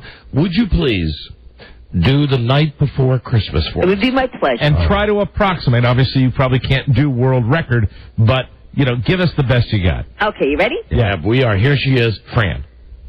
So tonight before Christmas, also has a creature was staring not even a mouse and Saxon's walking with a chimney camp. Hope St. Nicholas to movie their children, that's still slugging their bed. With Vicky sugar plums dancing there. Mom in a kerchief, I'm in a cabin, settle there for a long winter's day. When I'm alone, we rose such a glad I sprang to the bed to see what was the matter. Away to the window, it's blue like a flash, open the shutters to drove the set. The moon and the grass, the new fall slow gave us to the mid objects below. What the wonder guys here appeared a minute to late, 8 reindeer. A little driver to left and quick, I knew in a moment it must be St. Nicholas. More rapid than eagles, horses, they came, and he was so shouted, called him by name. Like that's it, the president, big day comedy, Cuban, a diamond, pushed it. The top of the porch, the top of the walnut, dash way, all. That's enough. 30 seconds. That's good. Wow. I had our 29.4 seconds. That is incredible. Absolutely understandable. Yes. Thank you. Absolutely understandable. And that's the key. I remember a million years ago there was a TV commercial on with the a guy. FedEx guy. The Right. FedEx The guy. guy's record I beat, actually. Yep. And, the funny thing is what you said about the understandable. Everybody always goes, my wife could talk fast, blah, blah, blah. But I'm like, it's a technical record that they actually have a machine called the lexicon compressor that you guys know in radio, that slows it down but doesn't just sort of like a tape recorder does. Then they have an Olympic timer timing to the 100th of a second. Wow. And then they send it to a speech analyst to make sure that every single syllable is. Have you done any TV commercials? I've done 26 television commercials. 26, yes. And all with the fast talking theme? No, because I'm a stand-up comic. Some of them are not, but mainly that's obviously what I get hired for. Even when I do my motivational speaking, they'll have me do like an imposter thing at the beginning where I pretend I'm coming in from another company, and then I get nervous speaking up front, and then I break into the fast talking, and then they go, this is really Fran Capo, and she's going to do, Dare to Do It, her lecture, Dare to Do It, and then I do my lecture. Is your stand-up act, does that involve the fast talking? Because that would slay me if you had, like, comedy material. It could even be bad material if you delivered it that quick. It would be great. That's true. Okay. It doesn't matter if you get the jokes. I'm just going to do them anyway. I start out in the beginning, doing a demonstration, because once they announce fast talking, if I don't talk fast right away, everybody's going, she doesn't talk so fast. So I do it up front, and then I do it at the end. I'm going to tell you, this lady, she's going into our Rolodex today. Oh, absolutely. Good. You are good, you. Well, good you. You are good you. What I'd like to do, perhaps, is get another piece of literature that a lot of people know. Oh, absolutely. Well, think about it. Have you on again the next time you got something you want to plug, and have you read something now. Now, what about this? when you write, when this new book, Hopeful, the City of Light? Or Okay. the Adrenaline Adventures? Okay.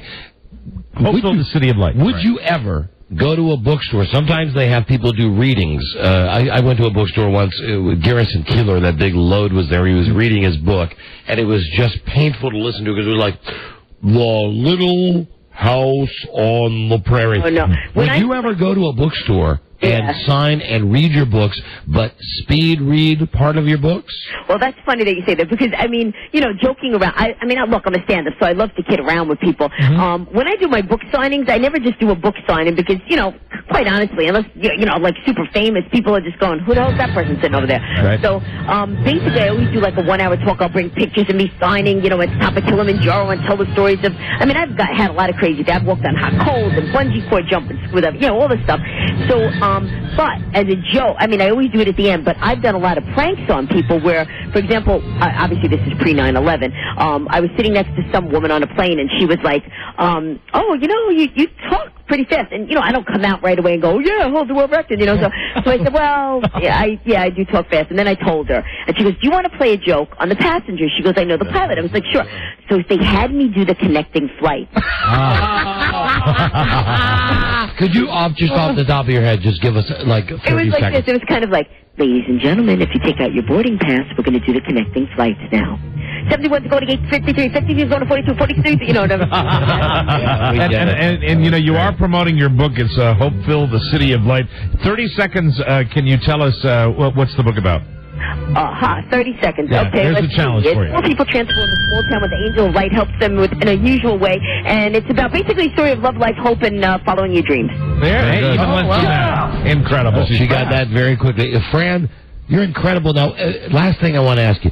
Do you get anything for being in the Guinness Book of World Records? You get plaques, that's it. Well, you get kind of like, if it's a cool record, like obviously I get hired for commercials, and then for different TV shows. Like I've done some movies that have actually won at the Sundance Film Festival a couple of years ago, and they have me do parts. Like I'm in another movie that's coming out where I play a fast-talking real estate agent and things like that. The funny thing is, like, I do a lot of other characters, but, whatever. That's my hook, I guess, and people go, no, but do just fast-talking, so whatever. So you are delightful. Absolutely. Fran Capo. She is the world's fastest talking woman. Yes. FRANCAPO.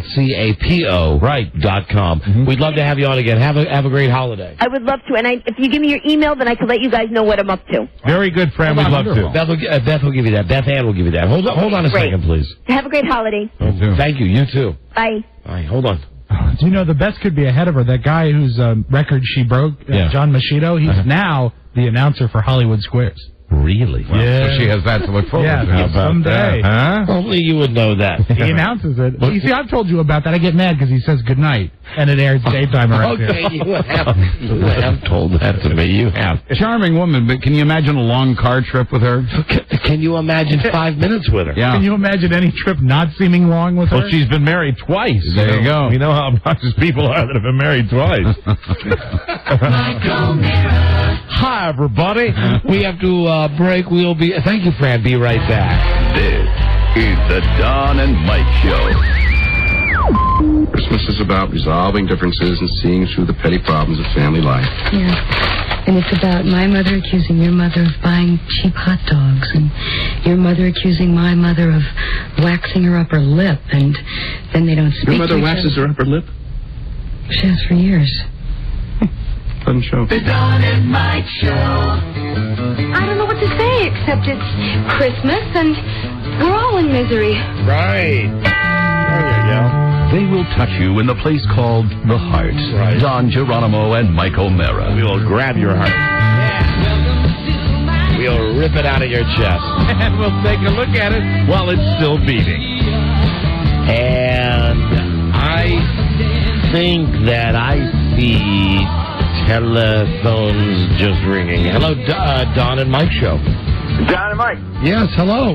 Hey, how you doing? Great, thanks.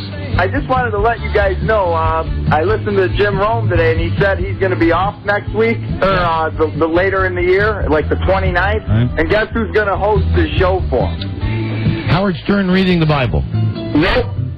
George Lopez. Really? That's right. Well, that's very exciting. Thank you. As the bleacher bum. Thank I figured you might want to see how he does. Right, okay. Fine actor. See ya. Glued to our radio. Bye-bye, thank you. That's a timely call. Well, yeah, just wait a couple seconds. Mhm. He almost won today's two big ways to win big. Like you were thinking about it, right? I was, but now Billy's on the phone. Hey, Billy. No? Oh, did she pick it up? She did. She's rapid fast like that, isn't she? Beth Ann on the telephone. Here he is now, everybody, from Access Hollywood. That's tonight in D.C. on NBC4 at 7:30. All of our other cities, it's on your NBC stations probably. Check your local listings. Here is Billy Bush from Access Hollywood. Billy! John! Billy Bush! I am, what a beautiful night in New York. Oh. You're in New York City. Is it as cold there as it is in D.C.? It's actually nice. It is cold, but I'm out on a little terrace patio, looking out and watching the traffic go up. Now, Billy, I know that Billy Access Hollywood mentioned that. I know we're going to talk about Whitney, but let's talk about The Apprentice first, because you're there for The Apprentice tonight, right? Access. Yeah. And here's what I want to know. Because Beth Ann has got this deal going with NBC that they're not doing any radio interviews tomorrow at all. Mm-hmm. However, they did say you can have either the winner or the loser for The Apprentice because we've had these people on all year. Right. I said to Beth Ann, I don't want to talk to the winner. No. I want to talk to the person, the guy or the girl that came, that close and didn't win. Right. Billy? Yeah. Who do you think will be the loser tonight on The Apprentice? I think the loser is going to be Kelly. And why? Because, well, first of all, I'm never right. But second of all, I think Kelly's he's not as appealing. He's not as warm. He's a little cutthroat and a little arrogant almost in a way. And I think that I think Jen has got some. Her credentials are just as solid, but she's just a little bit more more likable person. This is a live broadcast. Turned everyone off. This is 3 hours of a live broadcast tonight, and I would just be curious. I think there's potential. Not all 3 hours are going to be live. I mean, they've got to finish that. How the events went. So a bunch will be on tape, and then they'll get to the live. All right. So a lot of it will be live, and we have Regis Philbin to look forward to, right? We have Regis to look forward to. We interviewed Regis and Trump. I was with Regis and Trump all morning and all day today, and they'll be on tonight. Did you do the interview in a steam room? I did it. Actually, we were in a sauna. Me and Reed and Donald. His hair was a mess in there. You mentioned, and then we talked about the network politics in this thing. Have you heard of any fallout from Regis from ABC because he's breaking ranks to go to NBC to do this big show? I don't think ABC should have a problem with that. No, I think that NBC should have a problem with that, if anyone. I mean, NBC. It's no secret NBC's primetime is not as strong as it used to be, and ABC's has launched into the stratosphere. Yeah. And all of a sudden now, even on specials, you got an ABC guy hosting on NBC. Yeah. All right. I guess it's a sign of weakness of NBC. I didn't want to say it. Don't you work for NBC? I do work for NBC, but I don't necessarily agree with that call. I saw all of the contestants on The Apprentice on the Today Show this morning, and it was really like a bunch of wild dogs competing for a piece of meat with Katie Couric there, and they're pretty wound up about this. And Trump seems like he's got it all under control. Well, did you see the tension between Katie and Donald there? At one point when Katie says to Donald, she goes, well, first she does that Ivana girl. She's like, you lift up your skirt and you're flashing. It's not doing much for women, I don't think. And Donald, you're promoting it. Yeah, it was a very tense moment. And then Trump turns around and he goes, and he says, Katie, your skirts are very short. Yes. Why are they that length? Did he really? Did you see that this morning? No, I didn't see that. Good for him. And he pointed out, he said, and Katie looked at him and said, it's the style. And it was a very tense exchange between those two. It was as soon as he walked out of there, I put my mic right in his face and I said, Donald, little tense there with you and Katie Couric. What do you think about that? What did he say? Well, we'll see it on your show tonight, but what did he say? I didn't think it was tense. Did you think it was tense? I said, it was definitely tense. And she squared off with you a little bit there. What do you think? And he was like, well, I mean, I don't know. I mean, the short skirts. I mean, look at the legs. Then he starts going off. Trump never holds back. All right, now, let me ask you a question. Because you're Access Hollywood, even though you're involved in this Apprentice thing, but you hype up everything, your equal, opportunity. Tonight, will The Apprentice kill in its time slot, or will people watch maybe the beginning of The Apprentice and then watch CSI and Without a Trace? Which show will win? Which show will win tonight, Billy? I think it's a very tough call. I think my prediction is that CSI will get the edge. Really? I would agree. I think that the ratings will be solid, though. I mean, it's definitely going to be a good show, and there's going to be a life. If you like The Apprentice the first season, especially, you're going to like this one too, because they're bringing back a lot of the venom, and they're airing a lot of the dirty laundry, and they're definitely spicing it up. Okay, and the other thing is Whitney Houston. She was. Tell us about her latest car wreck. Well, she rammed the back of a bus. And she was driving her Porsche, and she hit the back of a bus. Oh, dear. I played it lightly on the show, and tonight you'll see. I say that's just a woman hitting a bus with a Porsche is a woman in a hurry.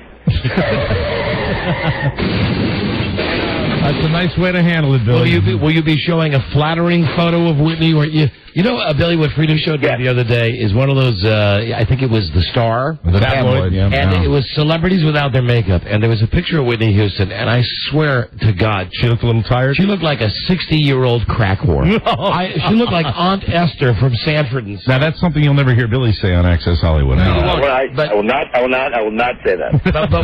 But how flattering will the picture be tonight when you mention this item on your TV show? Will it be a recent photo? Yeah. It's very recent. Actually, she was in Atlanta, and she was at a birthday party for Puff Daddy threw a surprise birthday party for his girlfriend Kim Porter, and Whitney and Bobby were there, and we have all the photos from inside that party, and she's loving on Bobby, she's kissing Bobby, Bobby's up singing, lots of love between, and then of course at the end of the piece we show her getting into the car. Oh no! And we're good, but we're not that good. We weren't when she made collision with the bus. Someday. All right. We're working on that. Billy, have a great time at The Apprentice tonight, and we'll talk to you tomorrow, correct? Gentlemen, yes. All right, Billy Bush, the great Billy Bush. Thank you. See you tonight on Access Hollywood. Goodbye, Double B. Double B LW, Billy Bush, lottery winner. Very cool. He's good. I wonder if he's right about who's going to lose tonight. What do you think? I mean, you're a TV guru. Do you think CSI is going to knock him off? Oh, I meant who's going to win on the Apprentice. I'm more curious about the ratings because I would have not even thought that it'd be a competition. Is it a new CSI tonight, Buzz? I'll check. I don't remember. I think it's a repeat at 8, but if it's a new CSI at 9 o'clock, I'm there. I love CSI. I apologize for missing that because really it was an amazing exchange between Donald Trump and Katie Couric today. Because Katie Couric they were talking about the Asian lady that we had on that dropped her pants and they're talking about sex sells. Well, you sell sex. He said, well, there's sex in the boardroom, Katie. Donald Trump says, and you sell sex. Look at those legs. And I'm like, whoa. And Katie's eyes. Look at those horse legs. Katie's eyes got a little narrow and looked at him and said, well, that's the style. It was fun. I wish I would have seen it. And Trump is just sitting there. Well, Donald Trump. Wish I had a watermelon. Mm-hmm. Said that with the same inflection. I wish I would have seen it. And since we've mentioned that a random caller today will win the $1,000 on the 2 big ways to win big, suddenly people are all just calling with pedestrian questions. Thinking that they might be the lucky one? Yeah. No, it's going to happen when you least expect it. That's right. When you least expect it. Right. You're elected. You're a star today. Yeah, so let's just let some of these people down easy. Here's Matt. Matt. Yeah, how's it going, guys? Yeah. Are you calling to try to get this $1,000? No, actually, I was just calling randomly because I heard that guy say that George Lopez is hosting Jim Rome next week. Yes. And I wanted to say Rich Eisen is hosting it one of the days, too. I thought that. Well, you know what would be really great? Why don't we just get the whole freaking schedule for this guy's radio show and just give it out on our show? We don't give a rat's butt who does that. I mean, George Lopez, funny, the other one not so. You know what? Hold on. I'm going to find the answer here. Isn't the reason Rome was leaving his show is so he can come in and host Best of Don and Mike? That's exactly right. We're going to find the answer in the Bible. Oh, that's right. I haven't gotten past Genesis yet. It's an Exodus. The answer is an Exodus. Who begat who? Begat who? Daughters, therapy, charity. Mm-hmm. Dog. Keep Stern busy. Hello there, Don and Mike show. Hey, what's up, guys? How you doing? Hey, long time listener, first time caller. You know, Oh, shut up. All kidding aside about this thing with Howard, he's got to do whatever spin he has to do for his new gig. This part about him reading the Bible every day and becoming compassionate is a little jive.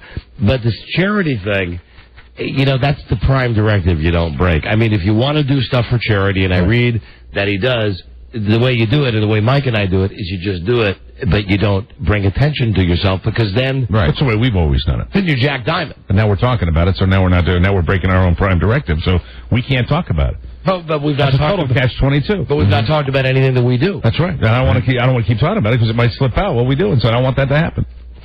But we don't do anything. That's right, though. Hello. We do nothing. Greg. Isn't that great? Hello, Greg. Hey, how are you? I just want to say this. Yeah, we do stuff. But let me just also say this. You got to be really knocking on death's door to get something from Mike. Oh, now we're going to get the cards. Now the letters. I mean, we need... Jesus. And we require documentation. That's right. Letter from the doctor, pictures and everything. Sure. And mine stopped completely when I started paying alimony. Hello. Hey, how are you? Hi there. Hey, the last random caller just inspired me to call randomly as well. I've been thinking about it for a week. I just want to say congratulations on an awesome year. This is not a prank call. You guys have really... I've listened 15 years. I mean, you're getting Shatner on there. You got a surprise guest coming on, and I'm just happy for you. That's all I want to say. Well, right. I just want to tell our listening audience, and I'll let you be a preview of this. If you like Shatner, you're going to love our Christmas miracle. See, this is why you shouldn't know, because you're overselling. You're overselling. I like that. You really are. Fine. Mike, people are going to be let down tomorrow. Yeah. Excuse me, author of the Christmas Miracle. Don, I really hated that I oversold it. Okay, but when I'm so sorry that I oversold the Christmas Miracle. But when I said Christmas Miracle, right? I don't want to split hairs here, right? But did I follow up by saying, if you liked William Shatner, that was nothing. Because William Shatner was a great guest. Yes. But William Shatner would not be a Christmas miracle. Well, if we had him on tomorrow, it would be a Christmas miracle. Whatever. Stay classy, San Diego. What does that mean? That's a clue about tomorrow's. Oh, okay. Yes, I understand. Yes. See, let me explain. I want to explain to our listeners. Oh no! Never get inside the boys' club because sometimes if you get inside the boys, they hate it more than anything else. So I will just try to be in the dark for the rest of my life. That everything is a conspiracy to keep stuff from him. That's what he. No, that's not true. That is what you think. I thought that was first of all, you let me know what you keep from me, and you have forever. So that's not a conspiracy. It would be a conspiracy if I thought you were keeping stuff from me that I didn't know about. I get the best reactions from you on the show. We all do. I understand. Listen, I know who it's going to be. I know all about it. Let it go, man. Let it go. Free yourself of it. I can't. Please. I can't. Try to accept the fact. Because you know. I know. You know it kills me. And it's so. And you know what? I wish I didn't know. Do you know why I wish I didn't know? So do I, Manchurian Candidate. I wish. No, I'm not going to say that. Say it's crap. Christmas. It is. It's crap. It is. He wasn't going to say Christmas. He was going to say crap. That's right. With no, absolutely. I think I still consider it miraculous, though. Yeah, even though it's crap. Even though it is. Even though it's crap. Yes. Listen, I'm telling you, well, now I'm going to insult the But see, what you like to say, even in any out of context, you like to say, this is why I wish you didn't know. No, the reason you wish I didn't know is you just wish I didn't know. Don't use it when I make a comment like I made. Don't say, that's why I should know. Don't justify it. Just say it's the way you want it. And be honest about it, and that's the way it'll make me happy. If you simply say, that's the way you want it, I can live with that. What? Don't waste my time justifying it all the time by saying, now that's why you should know, because it makes me feel like a moron. It's fine, you know. No, it isn't. It's fine, you know. No, it's fine. See, you're already disappointed about it tomorrow because you know who it is. No. Oh, now I can see. Now what I'm making an effort not to do here is ruin things by even if I exchange in this debate with you, I'm going to say something that's going to. You can't. You'll accuse me of ruining it. I will not, because tomorrow's our last show before holiday, and we never leave on a bad note on the show before a holiday. I understand. So there's no way. Say before, but I mean the thing is, it's what it is. That's the way. It's the way you like it. It's what I take issue with is when you don't. I know you want to keep me in the dark. I've lived my life. I don't want to keep on you this in the show. dark. I like the horses you see in the old movies that have those two little things on, and I just come in and do my thing. But the fact is, I stand by the Shatner comment. The Shatner comment was just a little fun that I was having. Okay, maybe you're right. I think I might be right. Let me preface this by saying... I hope you understand. You are kept in the dark, not because it's a boys' club. I'm disconnected because of what? Because you're the only guy that doesn't know. Otherwise, it's not funny. If we have something and everybody comes in and everybody knows what's going to happen... I know. Then it's phony laughter that doesn't matter. I understand. We get real laughter out of you. Well, how about this? And occasionally when something happens, like, for example, when I stumble across a paper on somebody's desk, and I go... Oh! When that happens... And that's exactly what you do. That's my reaction. That's exactly what you do. Most of the time, Buzz doesn't know most of the time. No. Does Buzz not know? No, Buzz knows nothing. Compared to Buzz, you're in the CIA. I've always taken solace in the fact that's a nice place to be in. Buzz doesn't care as much as I do. Buzz lives his own life over there, but the fact is, I'm just getting very, very upset about all this. This is why I shouldn't know. I shouldn't know because you don't want me to know. No. And you don't like me to know. No, you shouldn't know because it's better for the show. The stuff that you need to know, the stuff that you really always need to know. Don't I always tell you that? Yes. Like the real stuff? Well, the real stuff, and some of the real stuff, even he doesn't know. Sometimes. Oh, yeah, listen. Absolutely. Make no mistakes. Best friend? Yeah. Tons of stuff I keep from you. Of course. Tons of stuff. You happy now? Hey, Buzz. Yeah? You want to know? Sure. I'm kidding. I'm not going to tell Buzz. Whatever you do, don't tell him. That's right. But we're not overselling it by having this discussion. We're not overselling it even. No, it's not. It's not ruined now. It's not. It's not going to be bad. It's not. No, not at all. That's the card machine. Pretty good. Christmas Miracle tomorrow. I'll be in the first break. Yeah, don't worry about it. Don't bother listening. Now, who's this directed at? You think I don't know the way your brains work? And I see your friend over there who's got his head in his hands. Card machine's working, Don. You can say pumpkin pie now. I know it all, boys. No, you don't. Yes, sir. Yeah, that's right. You can call it all a big conspiracy theory. We all conspire against you. That's what I'm always thinking over here. We here. have a big meeting every day. We say, now listen, whatever we do on the show, we got to make sure Mike doesn't find out. And Rob, when I get the opportunity to play the pumpkin pie song, for God's sakes, have it ready, boy. That's right. It's a conspiracy. I wish I'd go to therapy 4 days a week. I might after the first of the year. Mike, I think... After I do my charity work. Yeah. I think that any problems we're having, and we're goofing around here, but if there are any underlying problems, I'm sure they can all be answered in Genesis. Absolutely. In the beginning. In the beginning. In the very, very beginning. The first part of Genesis. But suffice to say, after this discussion, yes, you will hear no words regarding the Christmas miracle will come out of my mouth from now. Henceforth, no words. Zip. I'm done. Okay. So don't worry about me getting in the way. I will sit here quietly. You never get in the way. Well, no, on this particular subject. It's your show, too. Don't worry about the fact that I know. Because I'm going to sit here, and right now I'm going to pretend like I never heard. Oh! Wow. All right, listen. Yes. How do I make this right with you? What? During the I'm fine. No, listen, it's Christmas. During the commercial? Yeah. Do you want to know a bunch of secrets? No. You sure? No. I don't want to know any secrets. Really? I really don't. Really? I don't. I really don't know. I don't, look, the most important secrets are the ones we tell each other. But I know. Doesn't that sound gay? That sounds so faggoty. Precious and few are the moments we too That's right, can share. It's fascinating. That song is by Climax, incidentally. Stop it, bad kid. No, I would say after my little purge, I usually have to do that once before we do a... before we do a break. So I would say at this point in time, I'm absolutely perfect. So there's no need to even discuss it any further. My precious love.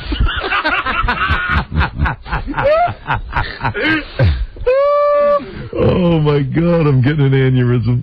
Aneurysm. Well, I'll be able to make everything right tonight when I go home and I'm with my dog. Bianca Romaine Stamos, and we read the Bible together. Take the dog for a walk. No problem at all. And incidentally, we might as well say, that's the mystery guest tomorrow. The Christmas miracle is Howard Stern's dog. Oh, that's great. Bianca Romaine Stamos. Couldn't be more thrilled. And the dog speaks. The dog, we had the fast-talking lady. The dog will be reading the Bible, just the part that Howard's read, Genesis, tomorrow on the show. I'm relieved that it's out in the open. Now it's Christmas. Okay. Now I feel better. So everything's out. Absolutely. Everything's out. My sweet. No. You started. I know I did. Rob wrote it. I know, but you read it. You read it. Cooties. Darling. Okay, a quick break. Oh, and Mike, you'll like the next segment. Why's that? Know why? Why? Because it stars Mike O'Mara. I've been waiting all week. I know. We'll be right back. Now listen. What's that doing in there? Did I tell you to put that in there? You put it in there. I put it in there? Yeah. That was random. Well. Nobody told me about that.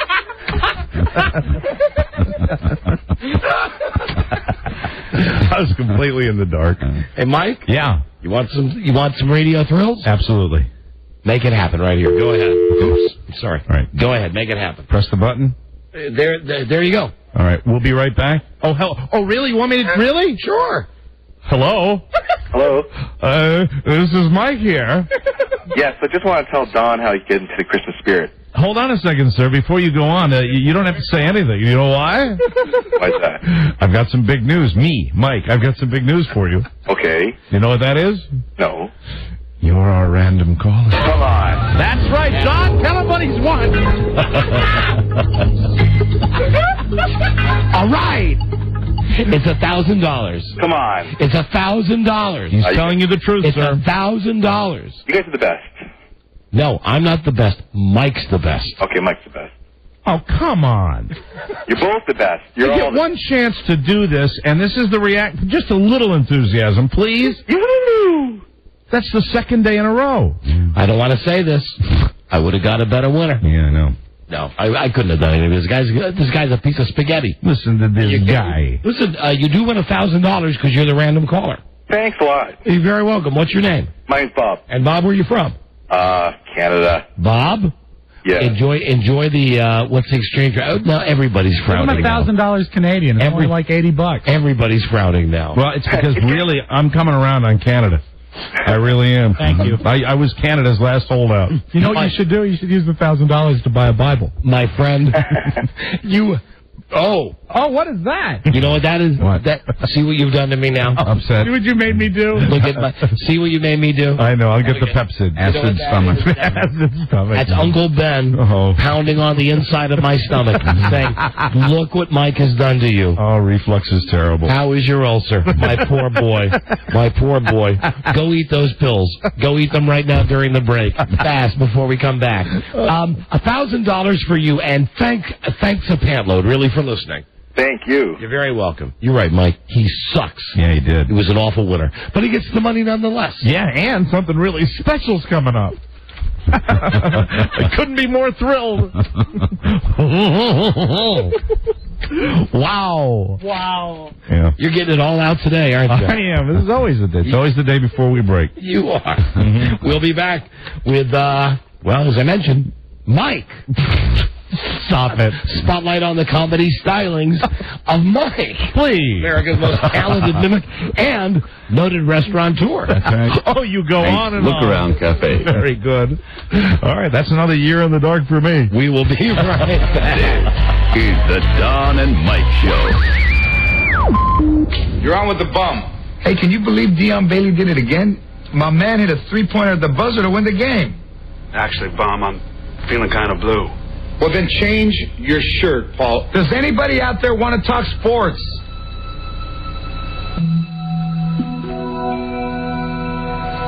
Okay. I'm sorry. Paul, if you're still listening, call back. Okay? You can tell me all about your blues, and I can tell you all about mine. Yeah. 605 pages. Will I roll the next guy? You can call Don and Mike anytime from anywhere in America. 877-365-3636. They're ready to believe you. Bob Barker, could I have a glass of tequila, please? Okay, here we go with a station break. Out in good old Reno, biggest little city in the world, the Buzz, KBZZ. Portland, Maine, 970 WZAN. Palm Springs, California, WGAM, and much love to Sacramento on Sports 1140 KHTK. All right. How are you? I'm fine. I'm wonderful. How are you anyway? How are you anyway? You know, all the lines are ringing. We've already given away the money. Haha. Just want to mention that. Hello, Don and Mike show. Yeah, I was wanting to let Don and Mike know that if they love George Lopez so much doing the sports radio show, they'll get a chance to hear him do it for real. Okay. Really? Would everybody out there take, I was going to say take a chill pill. Would everybody out there take a cyanide? Yeah. Cyanide pill? Take a cyanide pill. Very good. Nice. Take a cyanide pill and don't call us. That's our Christmas wish. Thank you. Game time now on JFK with cash for you and me. Because you people Don and Mike to play. live to make us want to sit you. You live to make us want to hit you. Hey! When the truth is, we don't care what show the guy's going to be on. He's on this show. No, did you hear I'm going to be doing a radio show? From Naughty or Nice. Hey, you're Don Geronimo. It's George Lopez. How are you? And it's Rob Spiewak and Buzz Burbank and everyone. Hey, George. Hey, what's happening, guys? How are you? I'm glad to be here. I just come in from Los Angeles. It's great to be here. You know, everybody's talking about me doing these different shows. Yeah. But I should point out the fact is I'm actually on television doing the George Lopez show. Now, I don't know why everybody makes such a a great big deal about all the other stuff that I do. And this is this is my first love is television. This is the theme to your TV show, right, Lorraine? Don Geronimo, it is great to be here with you. How are things going? I loved you. Thank you. I loved you with the Wonderful World of Disney. Oh, that was Naughty or Nice. I played the Bleacher Bomb. Yeah. I'd like to say thank you to Mr. Eisner for giving me that opportunity. I thought it was fantastic that he wanted me to come along and be on his network. And I'm a big fan of Disney and everything they have to do. I'm here in Fairfax to visit my brothers who work at the fire department. Jose and Jose. Oh, no. Hey, how are you? That's some of the stuff you can see on the George Lopez show. A fantastic program, if I do say so myself. Hey, look at me. I'm Mexican. Wow. Yeah, that's great. Why did the Mexican spy bug the elements in the enemy's toilets? Why? So he could monitor every movement. Thanks, I'm here all week. You're a stand-up comedian, right? What's that? You're a stand-up comedian? That's how I got my start. Right? I got my start as a stand-up comedian, and then it moved into, sitcom, which is a great opportunity for any comedian who wants to be, doing the things that they do.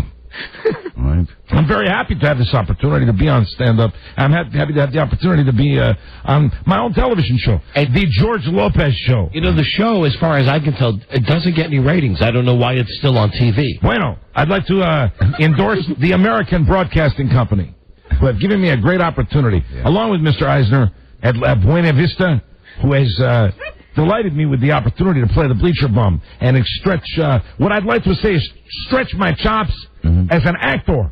Now, I heard a rumor. And rumors, I don't believe in rumors. Tell me if I don't it's believe true. in movie magazines. I don't read them. They are all junk.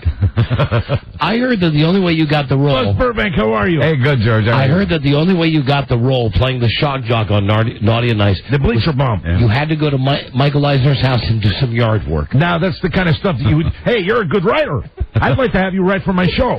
Is there a chance you could come on and write for my show? I'd bring you aboard. I'd say pay you top dollar. That's funny stuff. You're a good guy, Don Geronimo. Did you, Next year, I will play Helen Keller.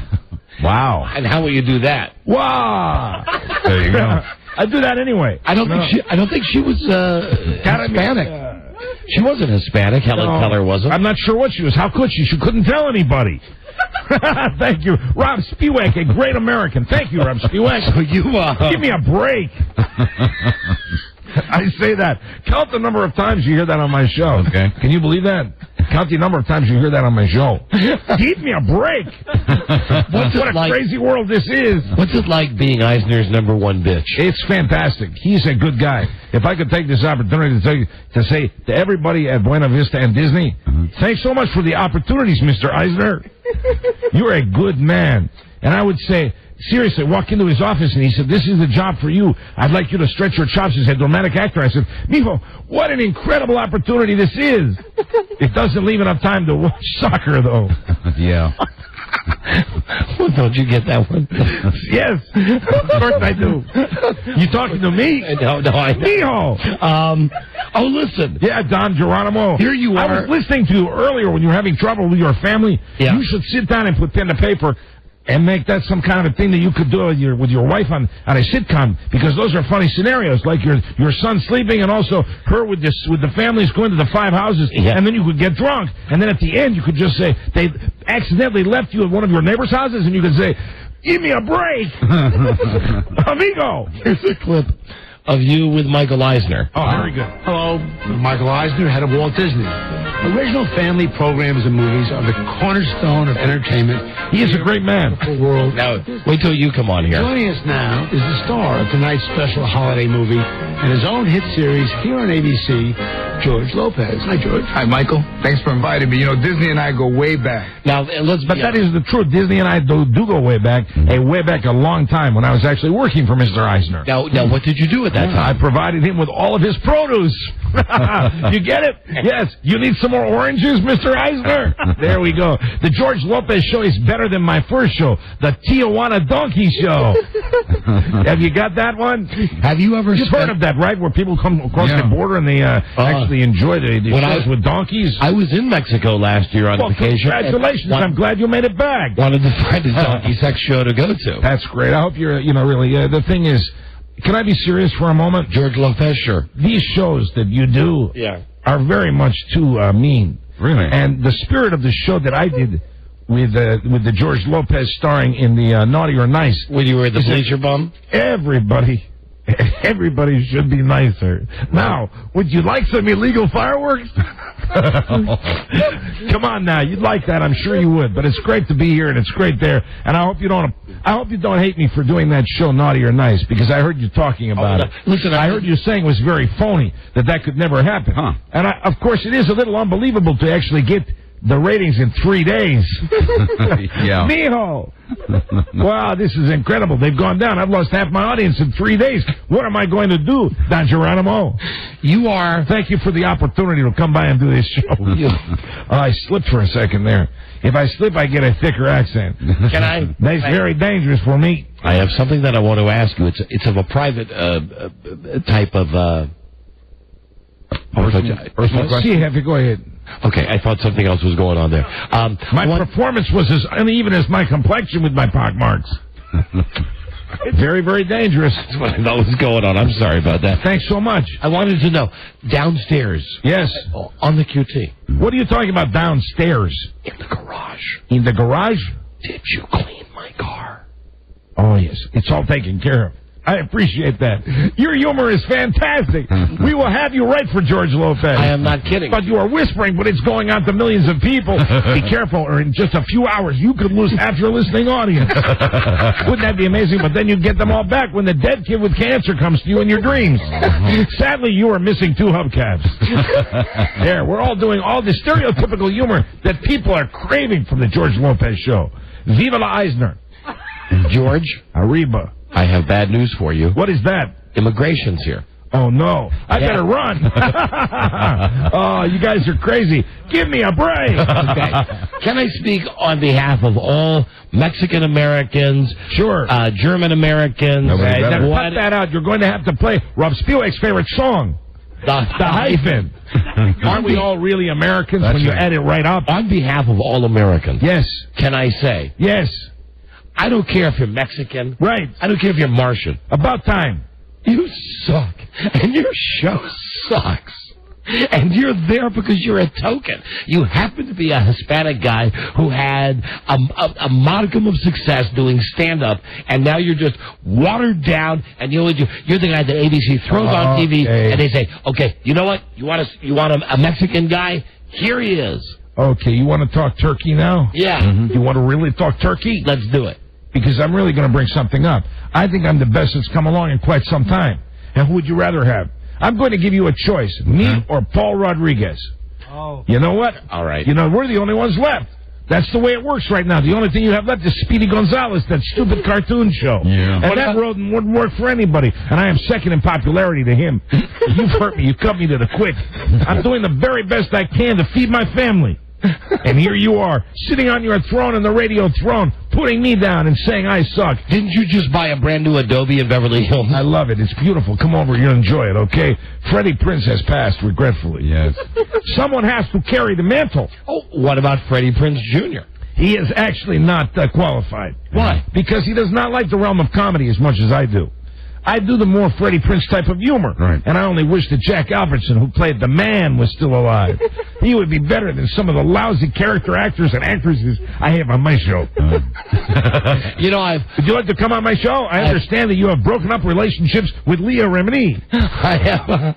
I've never had the pleasure of seeing your show. Would you like to be an extra in my show? Could you tell us what your show is like? Well, first of all, I've got some swag, as they call it. Your partner calls it that, right? Yes, Mike calls that stuff swag. What a moron he is. I have brought you both nice ABC sombreros. There, yes, nice. That's right. We will play every stereotype known to mankind. Oh, give me a break. And incidentally, when you say that, I have to give you the specific way to say it. Right. What you want to do is you want to actually put your hands on top of your head like that and go, give me a break, and make your eyes nice and wide. That's the way it's supposed to be done. You got it, Mio? Do you ever break a piñata? That's a great idea. That's why I want to bring you out there. Would you like to come out to Los Angeles? I've got an idea for a show. Los Angeles. The first part of the show? See. You're one of those guys that's standing in the street of Los Angeles, any street corner. Yes. Selling bags of oranges. Yes. And why is it you always see Spanish guys, Mexican guys on the street corner with just bags of produce? I also auditioned for the role of Bumblebee Man on The Simpsons. My career is thriving. I will tell you something right now. Fruits and vegetables. I will pay you for the ticket if you would like to come out. That is so nice. This is the mellow me. This is the part I had to read when I was supposed to be the bum. Right. Okay, sir. If you want to call in, you want to talk about anything you want, sing me your blues, I would really appreciate it. I got the blues, too. And I'll try to be nice. We will have fiesta and drink surveys. And if I could take this one little time out to thank Michael Eisner for the great opportunity that he's giving me. Thank you, Don. Thank you, Buzz, and a Merry Christmas and Feliz Navidad to everyone. Can we hear another clip from your Shock Jock TV show? Oh, I play the Bleacher Bum. I love this. This is going to... I've been told by Eisner this is going to go down as an incredible Christmas classic. Oh, this is the intro to my show. Oh. My fictitious show on the ABC network. On the Wonderful World of Disney. Oh, I got it, because you play Low Rider all the time. Okay. And that really is the theme to your show? Yeah, absolutely. It's a great thing. We're all bouncing on trampolines, and you get to see me with a crazy look on my face come up right under the camera. You're kidding. Well, my head's large. So they took advantage of that. But you're bouncing on trampolines like a low rider bouncing up and down? As each cast member comes up into the frame, they put their names underneath and freeze it so you can identify each of the cast members. And me, all you get is like my forehead at first, and then you see the whole face. And then, of course, starring George Lopez, because, of course, it's the George Lopez show. Gosh, I'm hungry. I would kill for a beef gordita. That'd be great. Or my old slap back. Too late, my friend. Corporate sent word today. First of the year, we're switching over to easy listening. And we're all out of jobs. Well, so we still got time to change their minds. Mom, there's nothing I'd like better than to see you back where you belong. You know that. So what's the problem? The problem is I needed you to be the nasty guy I brought up here from Fort Wayne. Guy tear the hitman's heart out to be number one. Okay, well, I'm telling you, Kevin, I'm that guy, all right? So call corporate and tell them to hold their horses, all right? We can do this. That's that's one of my favorite lines. Boy, are you a great actor. Call corporate right now and tell them to hold their horses. I am so excited to be on the radio. This is a real show, one of your shock shows, right? Yeah. This is where you say things to shock and offend. Yeah, that's right, bum. For Christmas, I gave Mr. Eisner a tequila worm or two. Or maybe 3. Yes. And a case of Corona. He is a good man. But can I talk seriously for a second? Yeah. Because I know you like the mellow George. The real George Lopez. In this time when everybody's thinking about Christmas and all those other good things. Feliz Navidad. Right. It's time for everybody to think about others. And try to behave themselves as best they can. This is George Lopez. I'd like to say to each and every one of you, please, be nice to everybody. Try not to be picking fights and getting in all sorts of terrible skirmishes. And love thyself and thy brothers. I'm trying to talk Bible. Maybe I should consult Howard Stern on that. Yeah, he reads the Bible every day now. Did you see GL when I was George Jetson? GL? The George Lopez show? That's what we call on the set. Hey, I'm GL. Well, you know, when you're a big Hollywood star, you have to take some liberties. Right. If people don't identify me as GL, then they're out to lunch. I will throw them out on the street. GL? Yeah. But I've got a new motto that I'm actually going to push. What is the motto? No cockfighting in 2005. There's another good joke for you. I thought you'd like it. That's good. No, but can I get serious for a second, Don? Sure. Can I show you? Have you ever, with GL, have you ever gone? Hey, that's way out of line. Yeah. You know, this is not what I'm preaching to you. Okay, Chewie, I'm sorry. What I'm trying to preach to you right now is to say, let's all join hands and try to be as nice to each other as we can. Let me see your It's hands. a special time. Let me see how much dirt's under your fingers. Hey, now knock that off. Okay, that's it. Now we've got, those are fighting words. Oh, come on. I swear to God. That's a bit you can use on the George Lopez show. Yeah, that's for sure. I have them all. I'm written down as part of my stand-up and everything else that I do. Hey, would you do that one great line again, that, what's the thing where you touch your head? Give me a break! I enjoy that. That's fantastic. And I'd like to take this opportunity, if I could, to say thank you to my cast. A great group of people who have worked very hard to make my show such a success. Come for a ride in my tricked-out 68 Impala with neon under it. You'll have a good time.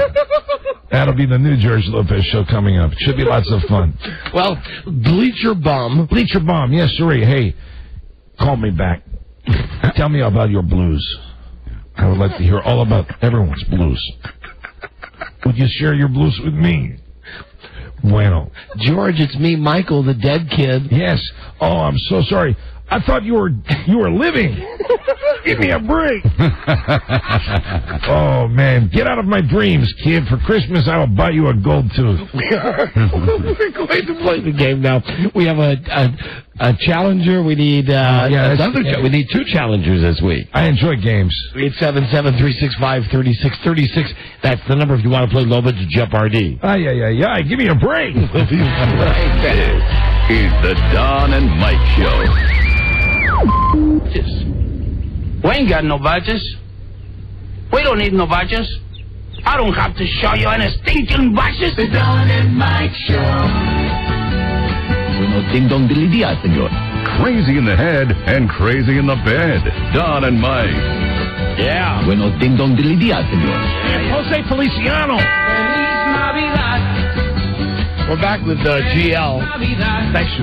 I appreciate it. Georgie Lopez. Can I just say thanks for letting me come on your show? Of course you can. You're a good amigo. I love it. I love doing this comedy. Comedy's my life, yeah. But seriously, try to be nicer. Not as naughty. Oh, hold on. I wanted to play this tape as well. Of course. From Naughty and Nice. Hey, Doc, let me ask you something. Is it possible a guy like me, a radio guy, but, not me, of course, could say a bunch of nice stuff, put out positive vibes? I mean, that couldn't save someone's life, could it? You can tell me I'm crazy at any time and I'll just shut up. Hank, I don't think you're crazy at all. You're a great actor, George. Hey, thank you. Hank's posed a rather interesting question. Can individual A, public persona, affect the health of individual B by the simple utterance of nice words? Listen to you here. Anything I left out? I think that about covers it. You know, Darwin himself wrestled with these kinds of questions. His later work on... How did you make it through this script? You're killing me. Why? Why are you playing it? I know how bad it is. It was nice. Actually, I find nice to be a rather... I freely admit it sucks. It's a terrible TV show. Oh, hold on. I admit it. I know it was terrible. Somebody give you some tequila or something? No. Give you a truth serum? No, I have 2 words for you. Career booster. That's what it is. It's a career booster for me. To look good in the eyes of Eisner. Don't you understand? That's your man, right? And I'd like to thank Senor Hughes gave me a nice shirt for Christmas. Gracias. That's nice. Thanks so much. Did he personally give it to you? Not a chance, amigo. We're having some fun now, aren't we? Let's play Low Budget Jeopardy, Lord. George. This is Low Budget Jeopardy. Now entering the studio is a salesman from Silver, Delaware. This guy's name is Steve Burkett, sorry. Hey, Steve. Hello, my friend. Hello. Hi, George. Hey, how are you, Steve? Good. And now entering the studio is another guy. He's a job counselor from Reno, Nevada. Let's say hi to Chris Scott. And here he is. Let me They're both brand new players. Hello, Chris. LQ, GL, what's up? There you go. Hi. And now entering the studio is the host, the numero uno guy, who everybody's going to listen to for the game. Because if you screw with him, you're going to be in big trouble. I don't mind telling you. Steve and Chris, don't screw with LQ. And please make welcome Jose Geronimo. Hey, listen, George, when you go back to Los Angeles. Yeah, what do you want me to do? Will you stop at south of the border for me? Hey, I'm not driving, amigo. You're crazy. Pedro says. You're loco en la cabeza. You really are. Give me a break. Here are your categories, fellas. They are this week on the Don and Mike Show. Oh, Donaldo y Miguel. Peter the Meter Reader. Pedro Meter Reader. Which came first? Each came uno. Wedding stuff. Yeah, I don't have a word for that one. And this weekend, starting quarterbacks. Hey, quarterbacki. And Chris, we will start with you. Football. I'll take this week on Don Mike. All right, guess we've had this week on the show. Former Buffalo Bills head coach. Who is Marv Levy? Hi, this is Bulge. Hey, what happened? There sounds like there's some CB interference. Hold on, wait a minute. Jesus. You're giving my oversized head an 8. You know, the whole board just kind of fried there for a second. Oh, wow. Is there a problem? Hold on, I got to find out if it's a problem on one or both of these phone lines. Hey, are you there? All right, the machine works. Are you there? See, Chris? Yes, sir. Okay, let's go to Steve. Yes. All right, Steve, Chris was the guy with the first question. Yeah, he got it. Sorry about that. I don't know. Was that in the form of a question? Yes, sir. All right. Somebody better tell Ron this thing is sparking. Can blow at any time. There are sparks coming out of this control board. Old Sparky, like the electric chair. No? All right, Chris. You're in control. Cool. This week on Don Mike for 2. He's the singing senator from North Carolina. I can't remember his name. Oh, that sucks. Hey, Steve, it's your chance to steal. Who is the guy from North Carolina? No, his name is Charlie Albertson. Yes, a state senator from the Carolinas. He's a good man. He is. I hope he doesn't have the blues. No. All right, and Chris, you're in control. This week on Don Mike for 3. You know, maybe someday... Tell me all about your blues. Someday we'll be able to take this show and talk about the things that you'd like to, like self-help. Yeah. Gardening. All the things I enjoy, right? Very much. I'm feeling kind of mellow when it's the Christmas season. Yeah.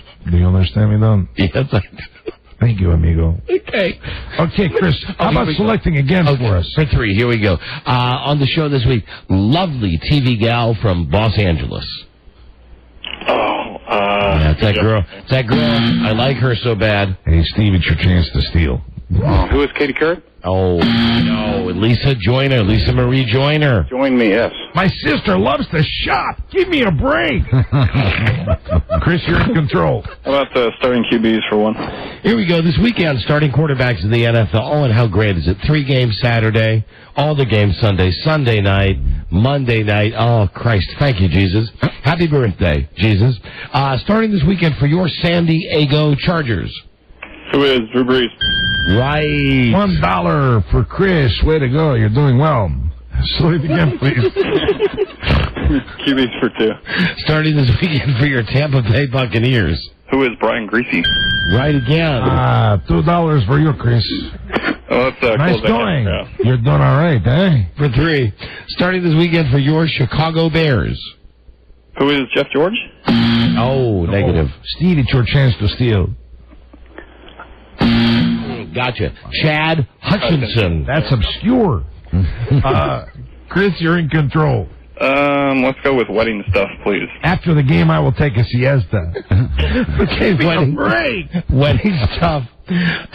This country has the highest divorce rate in the world behind the United States. We're number 1 in divorces, but behind the United States, this country has the highest divorce rate in the world. Who is Great Britain? Negative. Steve, it's your chance to steal. Who is Canada? Oh, come on, fellas. It's Russia. Russia? Russia. Wow! That's hard to believe. Give me a break. I can't believe it's Russia. Yeah. Man, it's so cold up there, I would think they'd stay close together. I'd like to divorce my troublesome daughter on my show. She gives me fits. Man, it's tough. It's tough raising teenagers. Yeah. All right, Chris, you're in control. Wedding stuff for 2, please. This is the traditional first anniversary gift. What is Steve, it's your chance to steal. What is paper? Right. $2. You will be going to the final episode of Low Budget Jeopardy. Now, select again, Steve. Wedding for 3. This country has the lowest divorce rate in the world. What is Canada? No. Chris, your chance to steal. What is Mexico? Negative. Italy. Italy. Go to Italy, stay married forever. Oh, man. Okay, that means, Steve, you're in control. What is for Peter? Peter the meter reader. Peter the meter reader. For 1. Okay, Peter the meter reader. Very good. He is Santa's sidekick in the Netherlands. Oh, don't say that now. Chris, it is your chance to steal. Who is Black Peter? That's right. Black Peter talked about him yesterday on the show. $1 for you, Chris. That's good going. You're in control. Pete for 2, please. Aha! Spider-Man's real identity. Who is Peter Parker? There you go. Look at that. Like the guy thinks he's all smart because he got the Spider-Man question. That's a great movie. Did you get a chance to see it? That Tobey Maguire? No. Man, he was just so tiny, and then he got all bulked up. Yeah. Oh, mijo. Give me a break. What did he do? He must have spent hours in the gym. All right. Select again, Chris. Peter for 3, please. Peter the meter reader for 3. Jeffrey Rush recently starred in an HBO movie about this funny man's life. Steve, it's your chance to steal. Same answer. Peter Sellers. Peter Sellers. Peter Sellers. Wasn't he the Pink Panther? He was. Oh, that cracked me up. That's a fine movie. I enjoy that. My mother-in-law on TGLS gives me fits. She refries my beans, if you know what I mean. Give me a break. Okay, Chris, you're in control. Which came first? That's all we have left now, guys. Which came first? Chronologically speaking, in the order of things which came first? The invention of Pop-Tarts or the Atlanta Falcons? Who are the Atlanta Falcons? No, hey, Steve, it's your chance to steal. Pretty easy, huh? What is Pop-Tart? Yeah, Pop-Tarts came out before the Atlanta Falcons were a team. Pop-Tarts. You're making me so hungry talking about Pop-Tarts. I see you. I could eat 150 Pop-Tarts. Well, I bet you do. And don't you eat all your meals at 7-Eleven? I sure do. Man, I love it. You can get Pop-Tarts there. I know. Did you know you can get Pop-Tarts there? Who does that? My boss on TGLS gives me fibs. She really busts my piñata. Give me a break. TGLS is the George Lopez show. Ah, you finally figured it out. Yes, I did. Well, I'm so glad you did, Don Geronimo. Thanks for figuring out that TGLS means the George Lopez show. Okay, bum. Hey, the bleacher bum. Yeah, but if you want to call and talk about your blues, please feel free. Okay, for 2, here we go.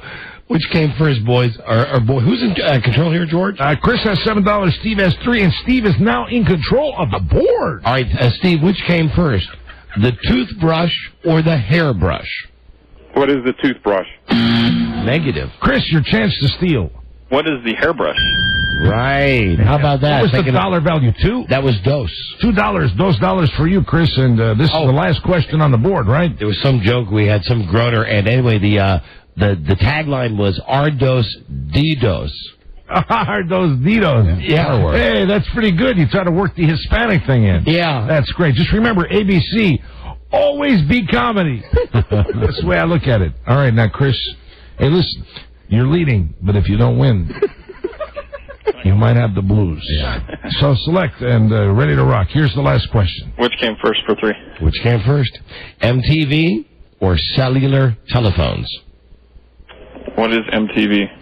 Oh, mijo! Give me a break, Steve. Your chance to steal. What is cellular telephone? Yeah. I mean, that's for you. Not so everybody had them, but they were out there before MTV. And that's the end of the first round of Low Budget Jeopardy. That's it now. Who's got what? Chris finishes with $9, and Steve has $6. Congratulations to them both. I know they're trying real hard. I really know they're working hard. Can you do us a favor? What's that? There's a chicken running around in the backyard. Do you think you can go back? Now, that's the kind of crap that's going to get me to get in your kitchen pretty soon. And believe me, you don't want that. Give me a break. Give me a break. Here's your category, guys, on Final Low Budget Jeopardy. Here we go. Your category is solid gold. Solid gold in all-time album sales. The Beatles, #1 in U.S. history. They have 41 gold albums. Stones are #2. They have 38 gold albums.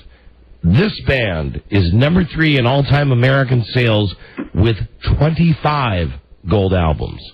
That's a tough one, fellas. Oh, I don't think you can Google this. It's very difficult. Beatles, #1. Wow. Stones, #2. Yeah, that's great. This group, #3. Don't forget, answer in the form of a question. And good luck. All contestants on Low Budget Jeopardy will receive the George Lopez Christmas Paper Mache Ornament Collection with famous Hispanics. That's right, each and every one of you will receive these delightful Christmas ornaments of Jose Feliciano, Ricardo Montalban, Sheila E., Tito Puente, and the entire band Santana.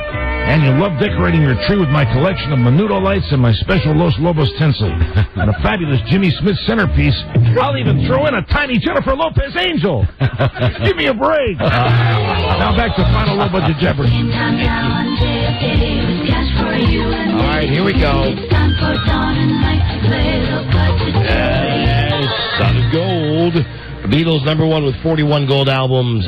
Stones #2 with 38. This band's #3 with 25 all-time gold albums. We want to go to who first here, George? You want to go to Steve? He's unfortunately he's got the blues. He's coming up second right now. Steve in Delaware. What's your answer? I'm going to really have the blues here. I drew a blank. Who is the Jacksons? Jackson 5. Negative. Negative. Steve, I'm really sorry. Chris. Looks like I'll be calling Jill over the holiday season. I had no idea. No. Ooh, tough one. Oh, man, what a bummer that is, huh? Well, you're good at talking them down, aren't you? Yeah, I can talk. If you want to call me back and talk about your blues, I'd be happy to take your call. Guys, it's the type of game that Alan Line 1, bless his soul, would have loved. Yeah, he'd enjoy that. We're giving away no money today. Oh, the answer, incidentally, yes, Aerosmith. Wow. Aerosmith. It wasn't Santana? Third place with 25. Let me see. Fourth place is Alabama. You mean Alabama, the country act? Yeah. Give me a break! And then it's, in following order, Kiss, Chicago. I don't think so. Rush.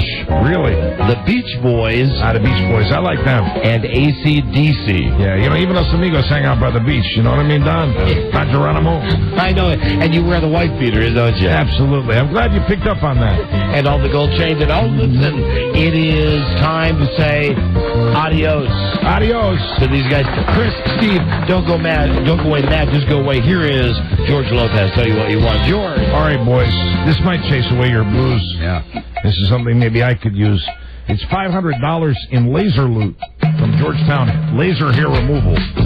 202-333-4445 or GeorgetownLaser.com. Georgetown Laser, making the world a better place. How about this? One hair at a time. I need a hairnet. There you go. I hope you enjoyed being on the game, and thanks for playing Low Budget Jeopardy. Thank you, Chris. Thank you, Steve. Thank God. Have a great weekend. And did you ever think that Georgetown might have been named after you? That's awesome. I'd like to get into the cab and drive down there right now. Hey, how about this? What? Why not after the show, you and Robbie and Buzz, we all go down to the the Georgetown and hang out together? Would you like that? Well, no. Thank you. All right, right back at you. Give me a break. You know why? Why is that? I'll tell you why. Tell me the truth. Bum? Yeah. I've got some problems. You do? Do you have some blues? I've got some blues. I've got some blues. Listen. Yeah. If you want to come out with me, yeah, and hang out, yeah, and just tell me your blues, I'd be there to listen. Okay? Okay. And can I say thanks again, Mr. Eisner. Mr. Eisner. For this wonderful opportunity for just a kid from L.A. Yeah. It's really terrific. And Feliz Navidad to everyone that's listening to you right now. Where's my chihuahua? Thanks, Buzz. And George? Yes. One last thing I wanted to mention to you. See? I'm dead. Oh, no. Did you die of cancer? Did you have the cancer? Yes, I did, just like the Get On the Show. I'm dead. I don't know which is worse, cancer or a heart attack. The only reason you came on this show today was that you got guilted into it, and I'm dead, just like that kid on Naughty or Nice. Right. Well, I better go back and be as nice as I possibly. Leprosy is also bad. Yes. A major disease. We could list them all day long. Wow. I hate gout. Toes blue. In a world where only no one wants their toes blue. One man found a way to bring good news to his people. Buzzito Burbank. He made it up. Hi there, Buzz. Hi. Hey, Buzz. Hey, what is your lead story tonight on the News and Comments show, Buzz? Season's greetings from Osama bin Laden. Just click play on the website. Ay, type 2 diabetes. Stay tuned for News and Comments coming up on the Don and Mike Show.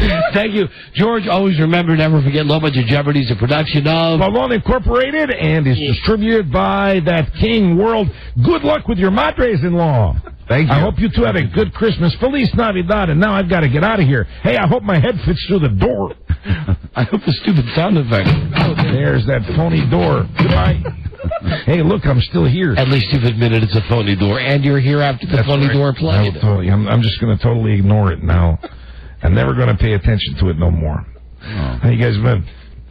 Not too good. I tell you, that Hollywood grind is kicking my ass. I'm a little down myself. I got the blues. Well, let me tell you something, Don. What's that, George? If you want to go out later, talk about your blues. I'll be here to listen. And thank you. I mean, gracias. This is the Don and Mike Show.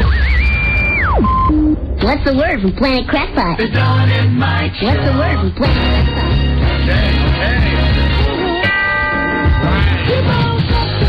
They mean no disrespect to Oriental. Right. Don and Mike.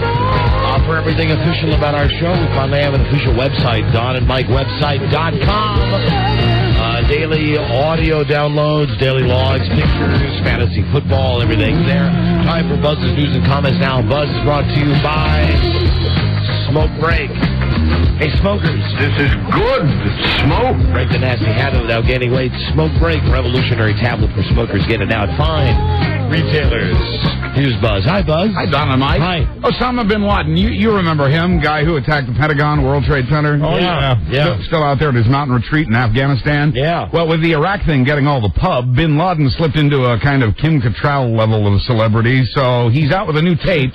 It showed up on an Islamic website and drones on for over an hour. In the spirit of the holidays, though, bin Laden calls for peace in the world and thanks the guys who attacked the U.S. consulate this week. Quoting bin Laden, God bless our brothers who stormed the American consulate. Those who were killed of our brothers, we ask God to accept them as martyrs of our increased security since 9/11. Bin Laden said on the tape, quote, people are fed up, security will not stop them. Do you think that it's been 3 years since 9/11, and I don't want to be like Fox with that whole thing. Are we really safe? Mm-hmm. And I saw that again today. Are we safe traveling? Do you guys think it's right? He had nothing new to say in this tape. There was no new threat in this tape. Right. Okay, the tape is out there. You always talk about his code, whether he might be using the tape to send coded messages to the followers. I'm not even thinking that. I'm just thinking just for general morale of the U.S. people. Right. I don't not want to be told, but why can't we be told like this? And I'm talking specifically about news on TV. Give an example. Hi, I'm Matt Lauer. Hey, that ass has got another tape out.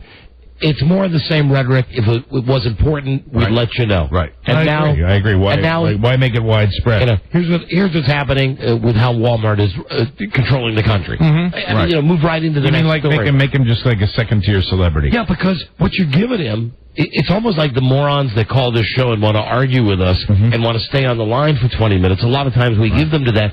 We give them that because we're doing entertainment. Right. This is not entertainment. This is something you turn on the TV. So in other words, don't make him news. Yeah, you turn on this TV, you see the guy's face, they go, oh, he's got another tape out, he's on the web again. It's like, oh, come on. But I still think that there is that desire on the part of everybody in this country to get him and to make sure we get the guy. And if he's making another tape, the only relevance I ever listen to is how recent is it? Is he, are they real? And God damn it. I mean, come on, get the guy. Then can't we compromise and do, because what you're saying is kind of what I'm saying. Announce it. But don't set it up like today on the Today Show. When they say, what's coming up? Yeah, where they show it, I agree. Osama bin Laden has another tape. Is there a reason to be worried? We'll look at it. But first, here's Al Roker with the world's biggest pumpkin. I see your point. Right. You're saying that it's just BS hype. Yeah. And I think that's exactly what it is. Now, if they've got a tape where this guy says, if not, I want to specific. Says something of substance, right? As ridiculous as that is, sure, let us know. Yeah. But if the guy's got a tape out, I'm with you. I don't care about the rhetoric either. I think it's just important that we know that he's still out there, and in this case, that he's taunting us, basically. I mean, Chris Farley has tapes out there. I mean, he's dead, of course. He's not taunting us.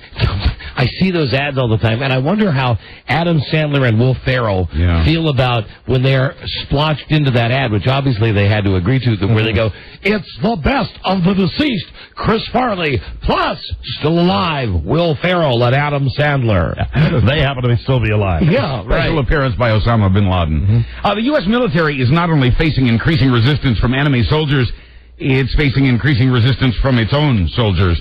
The Christian Science Monitor says U.S. deserters from the Iraq War now number in the thousands. That magazine kicks ass. Reserve officers, newspaper actually. The reserve officers are quitting. You call it a newspaper and I call it a magazine, Buzz. Some soldiers are suing the Army over extending their enlistments. Others are refusing orders to go on dangerous missions. Great crossword puzzles, incidentally. Made more dangerous by a lack of proper equipment. Oh, and the comics. In short, more soldiers are standing up and saying no, and the military's not used to that. And the ones who aren't saying no are grumbling. Morale is low. Tension is high. A growing number of soldiers feel they've been hoodwinked as to why they're in Iraq, according to the article. I thought it was about Christian Slater. The first time I signed up for the subscription. That's Christian Slayer. You must have been disappointed. The Christian Science Monitor, I thought, well, okay, it's what he's got to think about science. Exactly. His opinions on science. It makes sense. Bunsen burners and stuff. Right. Christian Slater. Experts say there have not been an unusual number of fraggings in the war so far, but they say the more this feels like Vietnam, the more likely that becomes. So you're on your way home from Christmas dinner at somebody's house in the country, and you don't quite remember the way back, but thankfully you have your GPS navigation device. Hey, what happened? What happened? It may just be that the President of the United States turned off your GPS. Mr. Bush asked for a way to disable the U.S. network of global positioning satellites during a national crisis to keep terrorists from using it against us. A White House spokesman says he'll only flip that switch if absolutely necessary. The president would be more likely to go to war before... Our GPS network, like the highway system, is now ranked as part of the country's infrastructure. So they say it would be a last resort to switch it off. Oh, I'm sorry. I'm not sure I understand how that would be aiding the terrorists if we had GPS. I mean, they're apparently, and I don't understand all the science and technology of this. They're afraid that terrorists could tap into that global positioning system to track troops, I guess. And I don't know. OnStar, may I help you? Yes, hello. Hello, Mr. Bin Laden. How may we help you today? Yes, I am trying to locate some of the bigger people that are at the top of the United States government, and I'm wondering if you could help me. I'm trying to get to 1600 Pennsylvania Avenue. All right, Mr. Bin Laden, what you want to do is make a left on Constitution, make your first right on New York Avenue, and you'll be right in front of the White House. Oh, thank you. I am so very glad that I pressed that blue button. Can I help you make reservations at a restaurant or at a hotel? That would be very nice. I'd like to stay at the Hampton Inn, thank you. The 9/11 attack. See, that's why we got to get rid of the GPS, right? Push that button, Bush. Sure. Push that button. The 9/11 attack on America didn't happen in Lincoln, Nebraska. It happened in New York and in Washington. But after studying the healthcare systems in the District of Columbia and all 50 states, Nebraska is one of the states more prepared for a bioterror attack. I guess that's a good thing, considering Thank God. Nebraska is a big contributor to our food supply, and so when it comes to bioterror, that sort of makes sense. Okay. But as one of the 6 states... Yeah, but still, it's Nebraska. Yeah, what are the odds? Let's be honest. I mean, I don't want to talk about the loss of human life. If you could take the people out of it... We got 50 great states. Yeah, I mean, Buzz, I mean, the bottom line is, protect New York City, Chicago, Los Angeles, Washington. I'll eat hot dogs. Right. I don't need corn. Here's the thing. We got 50 states. Really, about 20 of them are great. Yeah, that's right. We got about another 20 that are mid, and then you've got, your bottom 10. Yeah, but Nebraska gives great steaks. Oh, that's right. The best steaks come from Nebraska. Yeah, Okay, Omaha steak. Let me just think about this for a second. Nebraska spelled backwards is Axar, Ben. Okay, your bottom 10. Thank you, Head. That was a wonderful factoid, Rob. How do you say shut up backwards? How do you say shut up backwards? What? I think it's P-tus. How do you say help backwards? Plah. Plutus. I'm sorry. That's the funniest line, I think, on the Weekend Update on Saturday Night Live. Yes. And police were not to ignoring his cries. Professor Backwards was murdered, and he really was. Murdered. And yes. they came in and said the police were told to ignore his cries of plah. Jesus, that was back when that show was funny. Yeah. I might say Nebraska. If we had to cut 10, maybe you're right. Yeah, but I've got to say to those of you listening to the Deep South, mainly all my 10 are in the Deep South. Well, in Nebraska, frankly, isn't Montana just as good as Nebraska? And prettier? I would do away. They don't care about pretty. If I had to slice 10, I'd do away with both Dakotas. There's 8 gone right there. Yeah, I don't think I'm ever going. Okay. Beautiful. Don't we have some listeners up there? Mike, again, I'm not thinking about our listeners. I'm thinking about if we had to lose 10 states right now, I'd lose New Mexico. Yeah.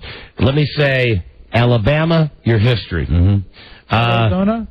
What? Arizona? No, I like it there. Yeah. I want to say this about Tennessee. Lower Tennessee I would keep. That would be a half state. Right. It's only the upper Mid-South Fair enough. that I would go in with my tweezers. Are you picking 10 that you're getting rid of? Utah. Yeah. Put Utah on the list. Oh, yeah. Yeah. Oh, come on. We're not on there. Come on. Yeah, okay, all right, Utah. So let me see. The Dakotas, that's wait a minute. Hold on a second. You got great skiing in Utah.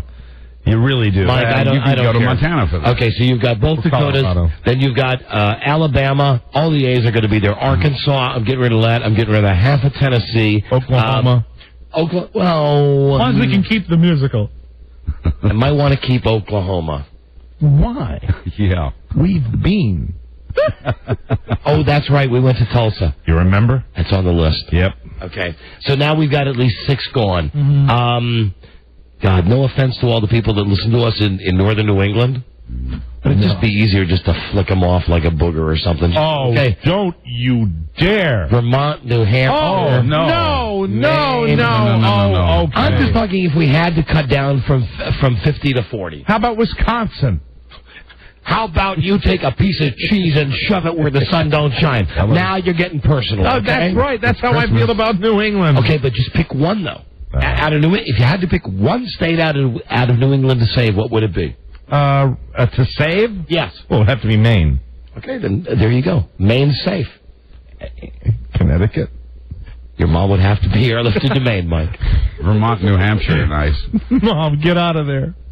Help me. Well, I'm not worried about Nebraska because they got to get through Iowa to get to it. Hold on. Iowa. Yes. Yeah, Iowa. Iowa's on the list. As one of the 6 states most ready for a bioterror attack, the Cornhusker State, Nebraska, scored only an 8 on a scale of 1 to 10. And, of course, this is ridiculous. We have 50 states.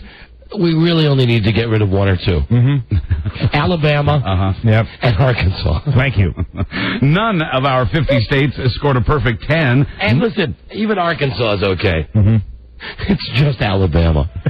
We're still on in Alabama. No, we're not. Oh, we're not? No. Oh, bye. Most states, all but 16 states, don't have even enough healthcare professionals to deal with a bioterror attack. How's that bomb shelter coming, Skippy? Beef, it's what's for breakfast now in America, and that's our story when we come back. Thank you, Buzzy. Be right back, everybody. This is the Don and Mike Show. Too busy to meet new friends? The WJFK Dateline can change your Pork life. chop. Log on to WJFK.matchlink.com. Pork chop. The Don and Mike Show. Shake and bake.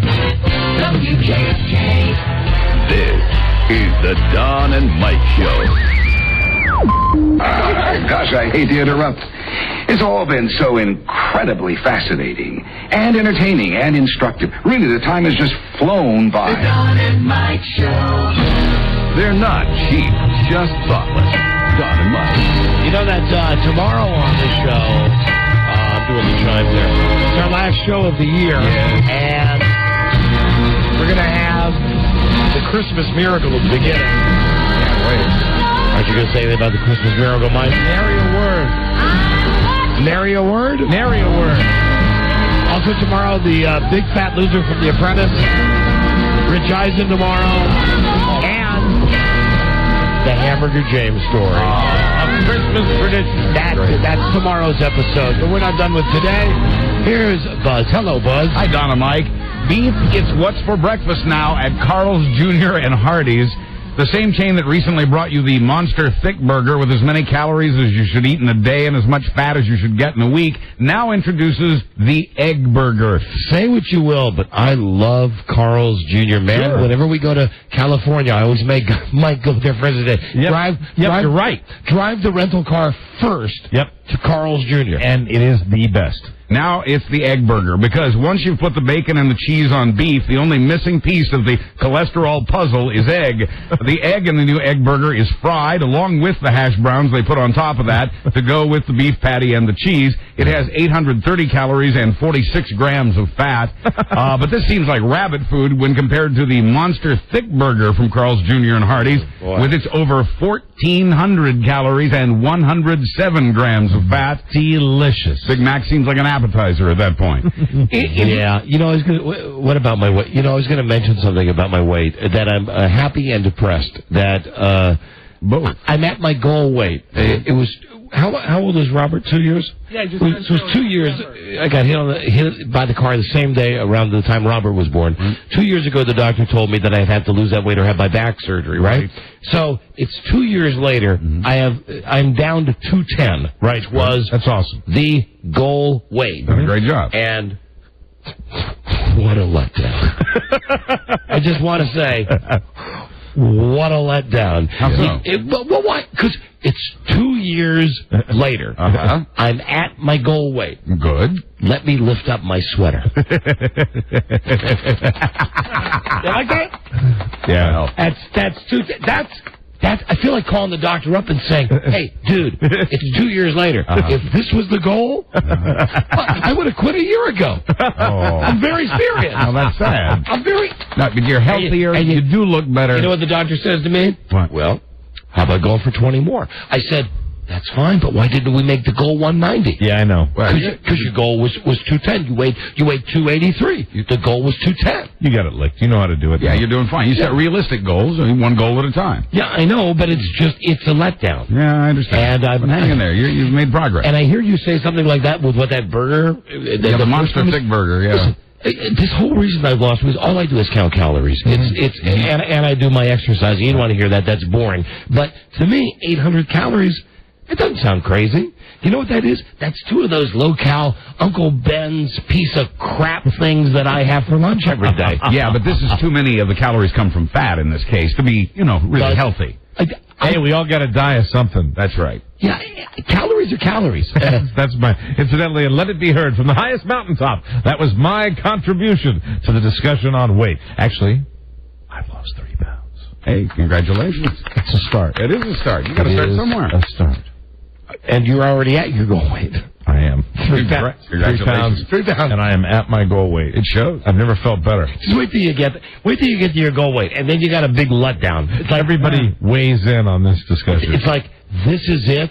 I mean, I'm sorry, I don't mean to drag the show down here, but it's like, I get on the scale, I call the doctor, he goes, congratulations. He said, how do you feel? I said, I'm looking at myself naked in the mirror right now, and really I was. They love it when you call like that.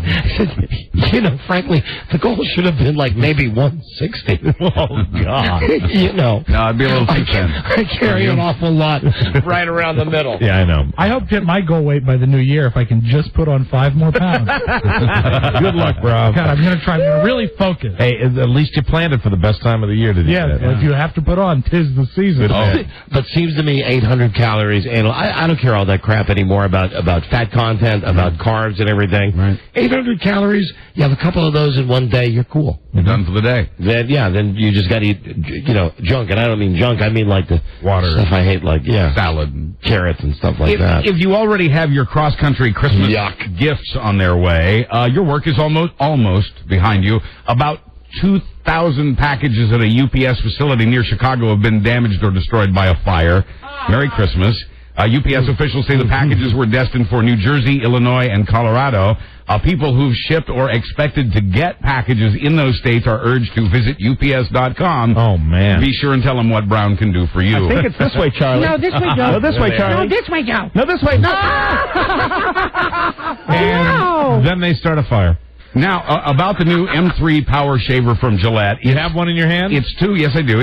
It's 2 exposed razor blades. Let me tell you, it's two exposed razor blades mounted on a high RPM motor. I use this. What could go wrong? I use this thing. Well, now there's a reason for concern, a new reason. Gillette now plans to reshape the handle and make a version for women, a shaver that vibrates, that you can use in the shower. Again, what could go wrong, or very, very right. Let me turn. If you'll put that back up, I'll turn your microphone up. Hey, did you get one of those? Do we have those here?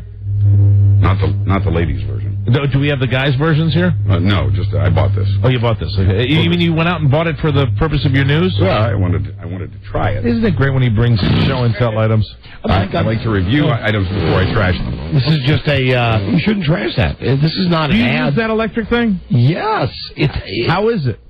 I love it. It's psychological because the thing just goes brrr, but you feel like, wow, it's actually like massaging my face and all that crap about the 4 blades. But the blades aren't really moving, are they? Yeah, they vibrate. Yes, they do. It's 2 exposed razor blades mounted on a high RPM electric motor. And it may actually work. It may actually be better than just a regular blade, but it also, you bleed twice as fast in the event that you I ain't got time to bleed, as Jesse Ventura said, but I've been using it, and look, I don't shave that much because I don't have that much facial hair I got to shave, but I love it. I bet you like, and they're cheap. It's like $7. All right, that might get me off the old electric. Anyway, this suspicious new ladies model is called the Venus Vibrance. Oh, we know what they're selling. Okay, and now I know why you went and you got it and turned it on, because what you're implying is that ladies would turn it on and it would vibrate for them. Exactly, Don. That's right. And I want to tell you, ladies, you're going to have a great sensation because, as you know, I shave all the hair on my body. And when I shave all the hair, oh, do I love the vibrating. Sure, and that's why when you come in, we always can tell the day after you do that. When you come in, how do you feel? I feel like Brazil. I'm on the phone with the doctor, and he says, if you hit your go away, he said, yes, but God, I look awful shaved. Finally, the trial continues in Orlando, Florida, for the 40-year-old sheriff's deputy who was caught on tape relieving his bladder in a public elevator. The manager of the parking garage where the elevator is located says the deputy did this a lot, as in often. Buzz, I don't know whose song to play here. I could... Michael Source. Guilty. Michael Mara. Yeah. Glad they didn't have video cameras in those days. We never did it in an elevator. Well, I don't know where the manager of the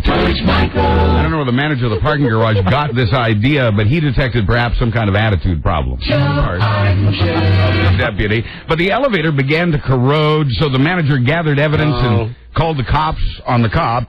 Now, Deputy Brown says he has medical documents that will prove that he has a condition that forces him to urinate frequently. Nice try, Deputy, but my guess is that defense won't hold water. Yeah. I'm Buzz Burbank. Okay. On the Don and Mike Show. Thank you, Buzz. That's it. We got to fly. Ron and Fez, Uncle Ron and Aunt Fez are coming next. Excellent. And we'll be back tomorrow. Last show of the year. Be good and goofy. Thank you for listening, everybody. We'll see you then. Good day to you, sir. Good day to you, sir. Good day to you, sir. Good day to you, sir. Good day to you, sir. Good day to you, sir, Don. And you. I'm obsessed with the Bible. I'm obsessed with psychotherapy. And, that's it. We got to go. See ya. Home to my bulldog. Till we meet again, this is Sammy Davis Jr. saying, be kind, be nice, and I hope the next performer has the pleasure of having as nice an audience as you've been tonight. And let me leave you swinging.